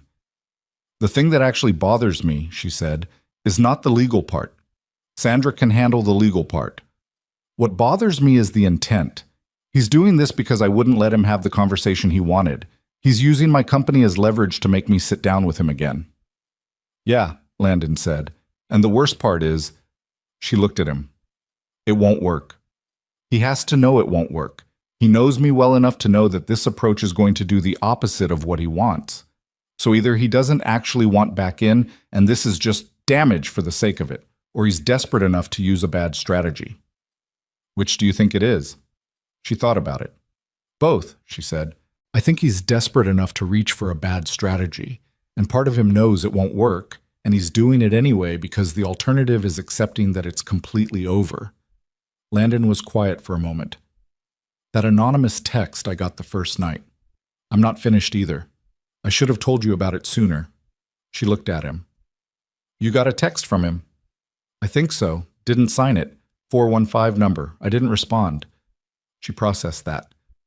Why didn't you tell me? You had enough to carry, he said. I made a call and I'm not sure it was the right one. She looked at him for a long moment, reading the honesty in it. Not an excuse, just the truth of the decision and the uncertainty about it. Forward it to Sandra tonight, she said. Already done. I sent it the day after the meeting in your office when you texted me you were okay. She stared at him. You already sent it. I figured you'd tell me eventually, and I wanted it in the record before it mattered. You could have told me then. Yeah. He held her gaze. I probably should have. She sat with it. The impulse to be annoyed was present. She did not like being protected from information, even by people whose instincts she trusted. She filed the impulse and looked at the actual decision. He had documented it, sent it to legal, and told her when she was in a position to use it. The order was not what she would have chosen. The outcome was correct. Don't do that again, she said. If it touches anything related to me, I want to know. Fair, he said. I'm sorry.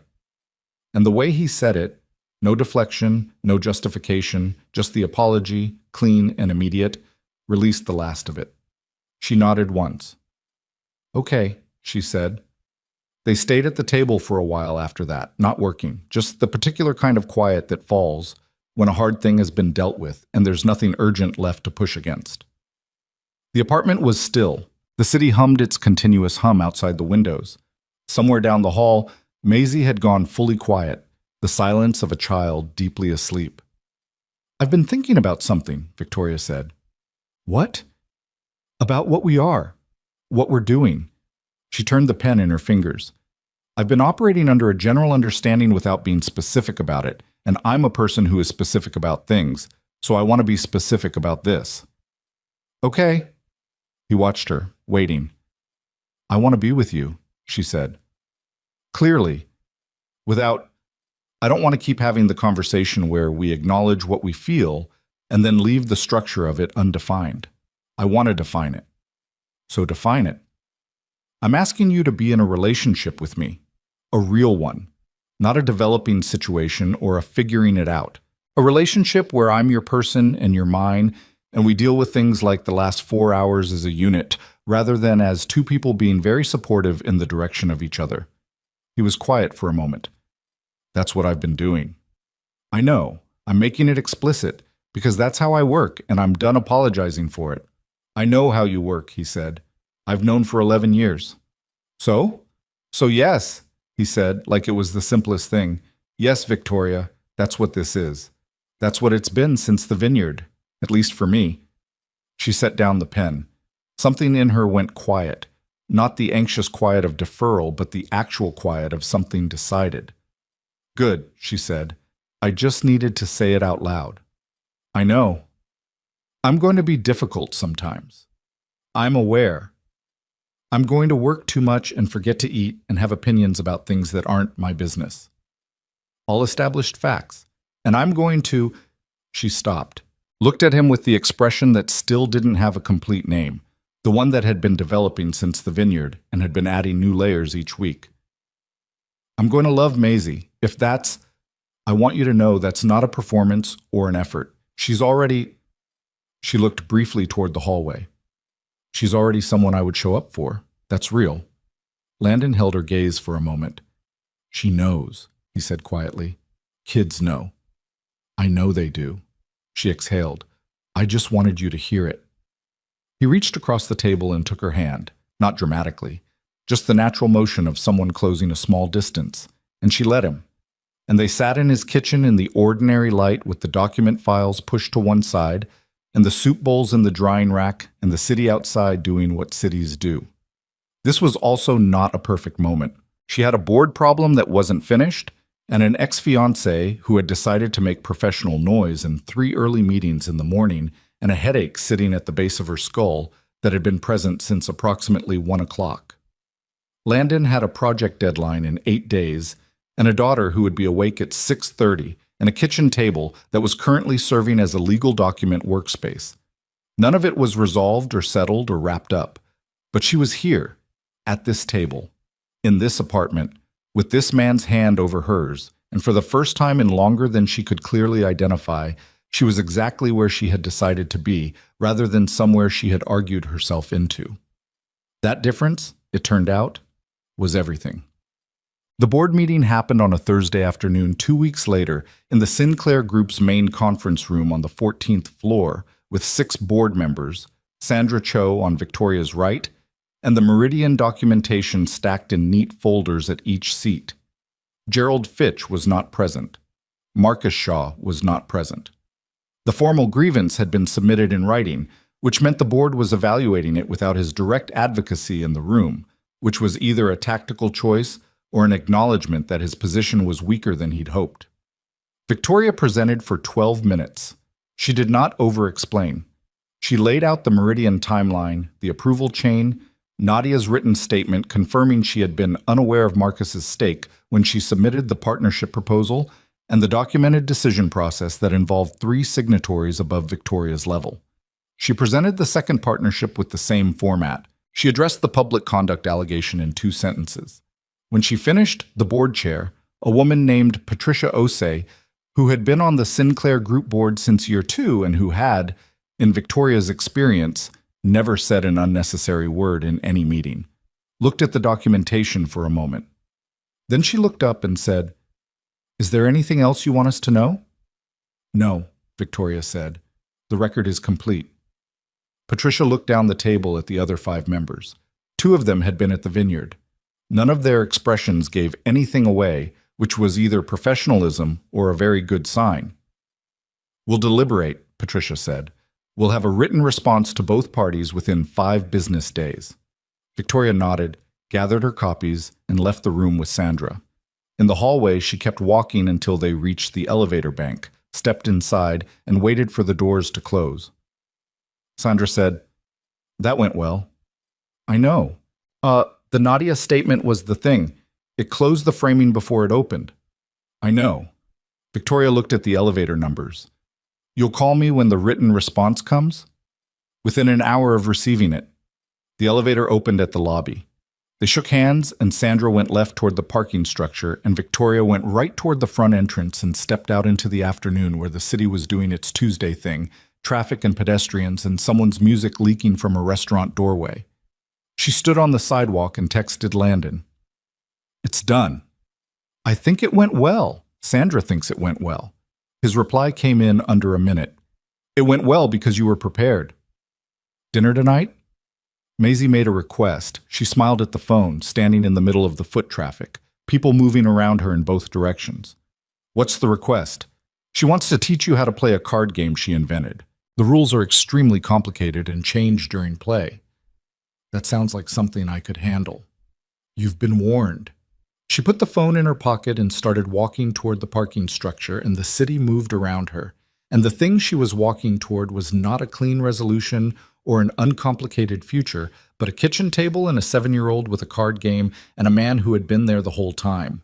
That was, she had decided, more than enough. Patricia Osei's written response arrived on a Tuesday morning, 4 days after the board meeting, delivered to Sandra's office at 9:42, and forwarded to Victoria's phone 11 minutes later with a single line from Sandra above it, "Clean dismissal, no conditions." Victoria read it at her desk, standing because she'd been on her way somewhere when the notification came in and had stopped in the middle of her office without fully deciding to. She read it twice. The language was formal and brief. the way board language always was. The grievance had been reviewed, the documentation found sufficient, the matter closed without finding.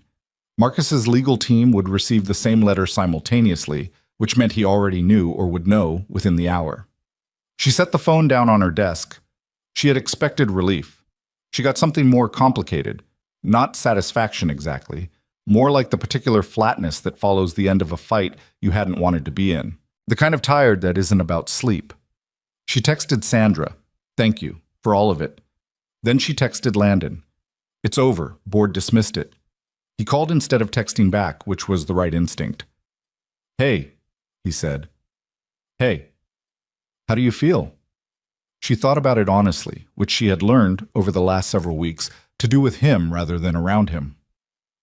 "Tired," she said. "Relieved, but mostly tired. And a little—" she searched for it.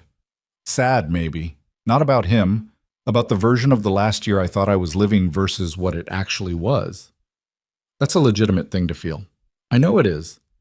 I'm just noting it. She looked out the window at the city. I also feel like I want to not think about any of this for approximately 48 hours. "Maisie has a school thing Friday evening," he said. "She's been working on it for 3 weeks, and she would never directly ask you to come. But she mentioned it twice at dinner last night in a context that had nothing to do with dinner." Victoria almost smiled. "What kind of school thing?" "Third grade winter showcase. She's doing a presentation on something she built. She won't tell me exactly what it is. She said I have to be surprised." She built something. Apparently, with materials she sourced from my workshop without fully asking permission, which we've discussed, but the project seemed to matter to her, so I let it go. Victoria looked at her phone, at the board letter still open behind the text. "Tell her I'll be there," she said. "I'll let her figure out that you're coming on her own," he said. "It'll be better that way." He was right, and she knew it. And the small ordinary rightness of that, of knowing that he understood how to handle Maisie and that she was beginning to understand it too, was the thing that cut through the flatness and reached something warmer underneath. "Landon," she said. "Yeah. Thank you for the last month, for all of it." "Stop thanking me. I mean it." "I know you mean it," he said. "That's why I want you to stop. You don't thank someone for being where they want to be." She pressed her lips together. Outside her window, a bird landed on the ledge, looked at nothing for a moment, and left. "I'll see you Friday," she said. "Yeah," he said. "You will." The school showcase was held in the gymnasium, which had been decorated with the particular ambitious chaos of a project managed by third-grade teachers who had overestimated the children's spatial awareness and underestimated their enthusiasm for streamers. Tables were set up in rows, each one belonging to a different student, each one displaying whatever the student had built or created or compiled over the previous 3 weeks. Landon arrived with 5 minutes to spare, which was later than he intended and earlier than Maisie required, since Maisie had been there since 4 o'clock helping set up, and had texted him twice since then with updates he hadn't asked for and operational instructions that he had. He found her table in the 3rd row. He stopped. Maisie had built a house. Not a model house, not a drawing of a house, an actual structural model, roughly 18 inches tall, constructed from pieces of balsa wood and cardboard and what appeared to be small dowels from his workshop, assembled with a precision that made him feel something complicated about the quality of his own explanations over the years. The walls were straight. The roof was correctly angled. She had made windows from a piece of acetate and cut them to size. She had used white paint on the exterior and left the interior visible from one open wall. And inside she had placed 3 small figures she'd made from polymer clay, 2 adults and a child, roughly proportioned, standing together in the center of the main room. Maisie was standing behind the table with the expression of a person who has done excellent work and knows it, and is watching for the moment you realize it. "You built a house," he said. "I've been watching you build things my whole life," she said, as if this were a complete explanation. "I wanted to try." He looked at the figures inside, 2 adults and a child. "Who are these?" Maisie looked at the clay figures with the particular neutrality of a person who has absolutely made a deliberate choice and is waiting to see if you'll catch it. "Just people," she said. "A family." He looked at her. She looked back at him with the patience of a 7-year-old who has been very clear and is waiting for the adult to catch up. He heard the door of the gymnasium open behind him and felt, rather than saw, the shift in Maisie's expression, the small brightening quickly contained of a child who has spotted what they were waiting for. He turned. Victoria was working her way through the parent crowd near the entrance, still in her work clothes with her coat over her arm, looking slightly overwhelmed by the streamers, but moving with the purpose of someone who knows where they're going.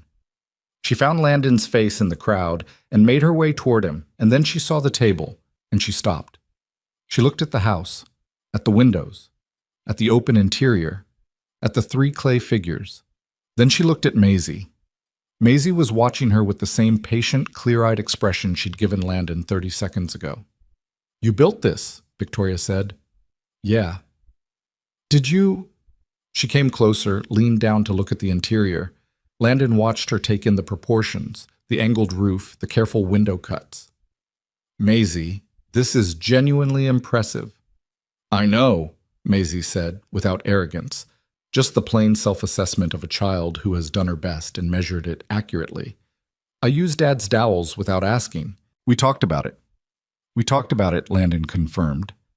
Victoria looked at the clay figures, the 2 adults and the child, standing together in the center room. She was quiet for a moment. "Who are they?" she said, the same question he had asked. Maisie looked at her, then at him, then at the figures. "Family," she said, in the simple tone of someone for whom this is not a complicated answer. Victoria straightened. She was not going to cry at a 3rd-grade showcase, and she had more control than that, but her jaw did something it did when she was holding something back, and she took one breath, and then she put her hand lightly on the back of Maisie's head, the way you do with a child you have decided to love, uncomplicated and direct. "It's the best thing here," she said. Maisie accepted this as her due. "I know," she said. "Do you want me to explain the structural choices?" "Absolutely," Victoria said. She listened to Maisie explain the structural choices for 11 minutes.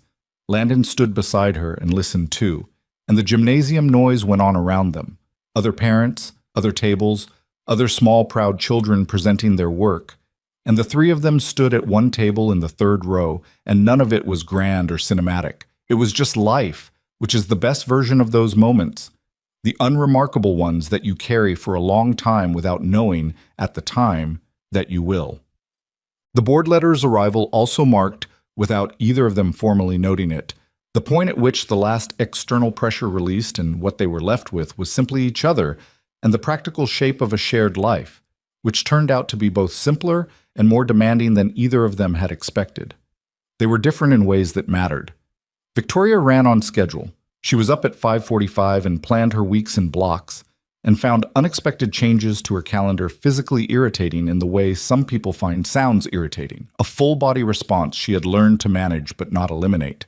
Landon ran on instinct and deadline. He was good at the large structure and loose about the small details, which meant the Oakland project was always on track, and the leftover containers in the refrigerator were always a mystery.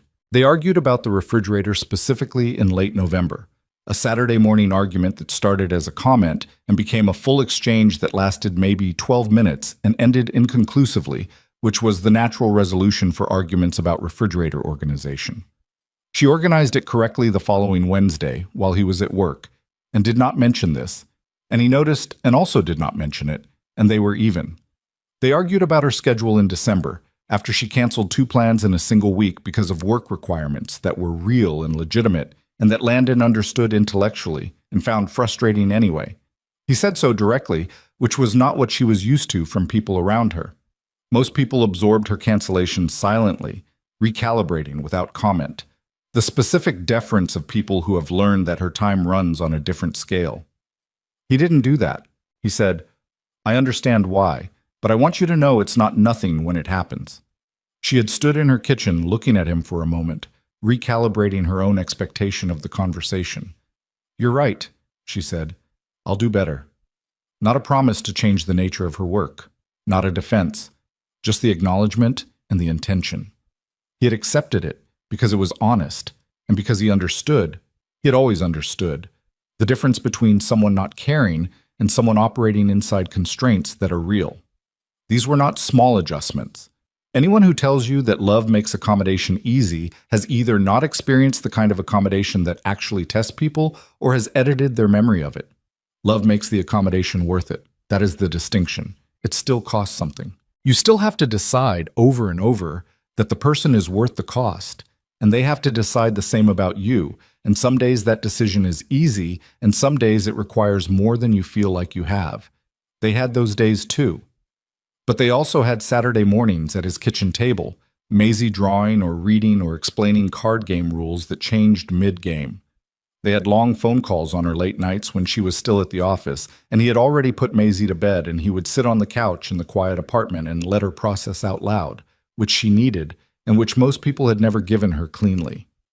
They had the version of ordinary that comes to two people who have known each other long enough that the silences between them don't need to be filled. What they had was a life being made. Imperfectly, inconsistently, with occasional arguments about refrigerators. A life toute seule. It was Cal who first suggested going back. He mentioned it in the way Cal mentioned most things, sideways, buried in a conversation that was ostensibly about something else. Over dinner at his apartment in late February with Victoria and Landon and Maisie all present, a meal that had become a near monthly event by then because Maisie had decided Cal's apartment had better snacks, and Cal had decided Maisie's opinions on everything were one of the better things happening in his life. I was thinking about the vineyard, Cal said, in between bites, not looking at anyone in particular. Landon looked at him. Dunmore.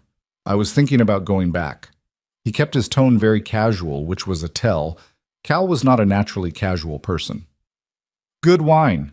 Nice property. Seemed like a significant location. Cal, Victoria said, I'm just saying. You're not just saying anything. You never just say anything. He smiled at his plate. I thought it might be a good place to go back to. He looked up. For a different reason. The table was quiet for a moment.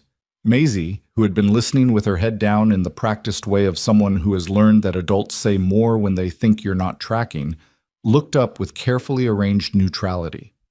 Landon looked at Victoria. She looked back at him. Neither of them said anything at the table, which was the right call.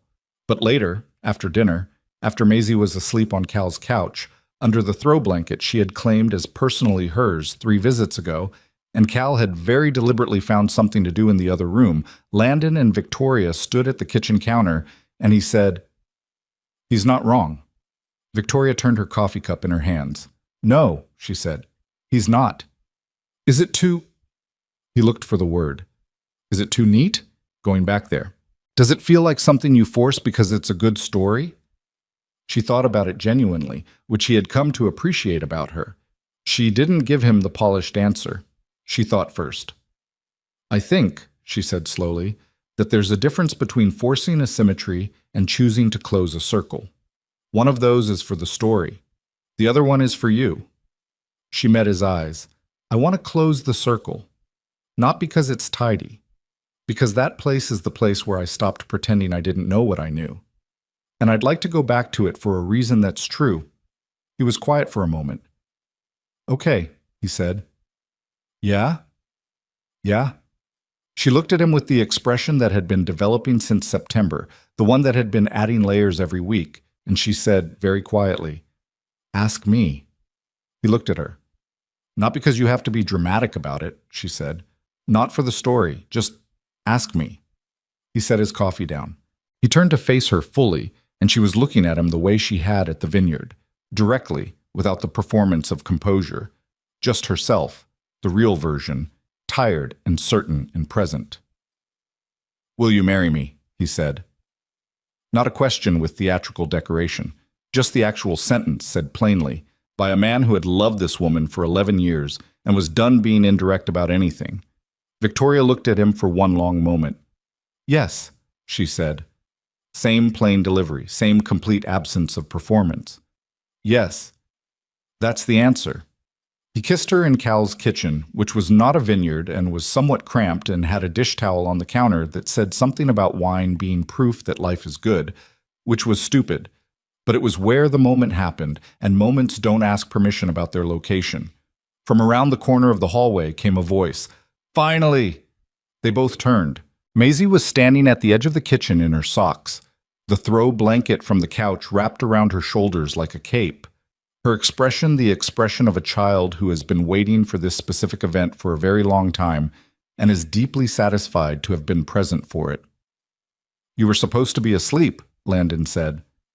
"I heard my name," she said, which was not accurate but was delivered with great confidence. "Your name wasn't said." "I thought I heard it." She looked at Victoria. "Are you going to be my—" She stopped. The question was too large for the sentence she'd started, and she seemed to know it. She tried again. "Are we a family now?" Victoria looked at her. She crossed the small distance between them and crouched down so she was at Maisie's eye level, which Landon had noticed her do more over the months. The unconscious recalibration of an adult learning how a child wants to be seen. "We've been a family," Victoria said. "For a while now. This is just the part where we make it official." Maisie considered this. "Like a board meeting." "Exactly like a board meeting." Maisie thought for another moment. Then she held out the edge of the blanket. Victoria sat down on Cal's kitchen floor and let Maisie wrap the other half of the throw blanket around her shoulders, and Maisie climbed into her lap with the complete unself-consciousness of a child who has decided something is hers and is done being tentative about it. Landon stood and looked at the two of them on the kitchen floor under the throw blanket and felt something he didn't have a word for and didn't need one. Cal appeared in the kitchen doorway, looked at the scene, looked at Landon, and pressed his lips together in the expression of a person who is trying very hard not to say "I told you so" and is almost succeeding. Almost. They went back to Dunmore on a Saturday in late September, almost exactly 1 year after the first time. Same property. Different season, though the difference was subtle. The vines a little further into their autumn color, the air carrying the particular smell of a year-end harvest that the first visit had just missed. The same white arch at the crest of the slope, looking out over the same long view, the hills rolling away in the distance under a sky that was clear and pale and enormous. Victoria had not wanted a large wedding. This surprised people who expected, based on the scale of her professional life, that she would want a production. She had said no to most of what was suggested and yes to the things that mattered: the right location, the right person with them, the right dress, which was simpler than the first one, a fact she did not comment on but which Landon noticed. Something with less architecture to it, something that was just her. The guest list was 40 people.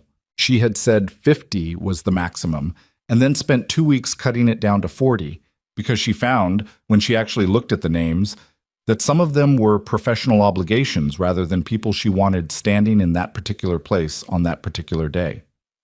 Cal was there. Nadia was there. Because she had earned it, and because Victoria had come to understand over the past year that loyalty is a relationship that works in both directions. Sandra Cho was there, which was unusual for a client relationship, but they had moved past purely professional. Sometime around the board meeting, when Sandra had said, "You handled that room better than most people I've worked with," and Victoria had said I had good preparation, and Sandra had said you always do, and something in that exchange had established a different kind of regard. Landon's mother was there, a woman named Ruth, who had driven down from Portland and who had cried at the rehearsal, a fact she attributed to allergies while making sustained and direct eye contact with everyone who looked at her. Maisie was the flower girl, a title she had accepted with the gravity of a head of state accepting a diplomatic appointment. She had opinions about her dress: dark blue with small white flowers, a deliberate echo of the dress from a year ago, her own choice, which Landon had understood immediately, and Victoria had understood when Maisie explained it in terms that were clearer and more intentional than a 7-year-old had any right to be. "It's the same dress," Maisie said, "because I was there the first time too, at the first wedding. And this one is better, so I want to have the same dress, so it's like—" She thought about it. "So it's like the same story, but the right ending." Victoria had stood in the bridal suite at Dunmore and held it together right up until that sentence, and then she didn't, briefly, and had to ask the makeup person for a moment. The ceremony was short. Landon had asked for short because he believed that the quality of a thing was not proportional to its length, and Victoria had agreed with the speed of someone who had been to too many long ceremonies. The officiant, a woman they had both liked on first meeting, with the specific quality of presence that made you feel like you were being witnessed rather than processed, kept to the essentials. Vows that they had written themselves. Not polished. Not the kind of vows that sound like they were drafted with an audience in mind. The kind that sound like two people who have known each other for 12 years and are finally being honest about what that has meant. Landon went first. He stood under the arch and looked at Victoria and said what he had actually wanted to say, which was not elaborate. I've known you since you were 19 with a broken lamp and something to prove. I watched you build everything you built. I watched you lose things and come back from them. I was in the room for most of the best and worst moments of your adult life. And in all of it, what I've felt for you has never been complicated, even when everything else was. You are the most honest person I have ever known when you let yourself be. You are the best person in a hard room. You drive me crazy about the refrigerator. A breath. I'm going to love you and Maisie and whatever comes next with everything I have.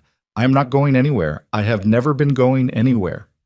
Victoria looked at him for a moment after he finished, composure intact, but only just. She said, I'm not a person who admits things easily. You know this. Most of the people in these 40 chairs know this. I spent 11 years knowing something I wouldn't look at directly because I was afraid of what happened if I was wrong, or if I looked at it and it changed what we were. I spent 11 years being wrong about that. She paused. What I know now, which I should have known earlier, you are the argument worth having. You are the person who shows up, not because you don't have a choice, but because you keep choosing it. Her voice went careful for just a moment, feeling its way. I choose this. I choose you. I choose Maisie. I choose the dinner table and the refrigerator arguments and the Tuesday nights when I'm tired and the Saturday mornings when I'm not. All of it. I am done being careful about this. The officiant pronounced them husband and wife. Maisie had been standing to the side with the basket of petals she had been very responsible about until this moment. And at this moment she set the basket on the ground, walked directly between the two of them, and wrapped one arm around each of their legs. Her face turned up toward them both with the expression of someone who has been waiting patiently for the conclusion of an argument she always knew the answer to. The 40 people cheered. Cal cheered the loudest. He had been building to this for 12 years, and he was not going to let the moment pass quietly. Ruth Pierce had given up on the allergy explanation by this point. Landon looked down at Maisie's face, then at Victoria's face, and thought about the person he had been 1 year ago, sitting in a hotel room in the dark, fully dressed, staring at the ceiling, holding the weight of 11 years of careful silence. He thought about all the versions of himself that had sat at the edge of something and found reasons to stay back.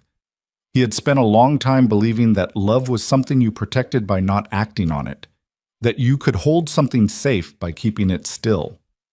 That restraint was a form of care. He had been wrong about that in the way you're sometimes wrong about the things you've told yourself for so long that they start to feel like wisdom. Restraint is not the same as care. Not saying a thing is not the same as not risking a thing. The risk is always there. The only choice is whether you walk toward it or stand at the edge waiting for a moment that never quite arrives. He had needed a vineyard and a man walking away in a single honest moment to understand that. He didn't regret the 11 years. There was a version of his thinking. He'd visited it on late nights, where he looked back at the time and called it wasted. All those carefully maintained distances and precisely filed feelings. But that version didn't account for who they'd become during those years. The way Victoria had been built, piece by piece, by the things she'd gone through, and the way he had been there for them, not as her partner, but as the person who witnessed all of it without needing her to be anything other than what she was. That mattered. It made him someone she could trust absolutely, and it made her someone he knew completely, and those things were not nothing. The 11 years were not a mistake. They were the foundation. The vineyard had been the moment he stopped building and started living in it. Host. The reception was held in the same pavilion, and the band played, and this time people danced from the beginning, Maisie most emphatically, with the focused physical commitment of a child who takes dancing seriously and has opinions about tempo. Cal danced with her for 3 songs in a row and was visibly winded in a way he would have denied if asked. Victoria danced with Landon in the particular way that people dance when they're not thinking about how they look, which is the only good way to dance.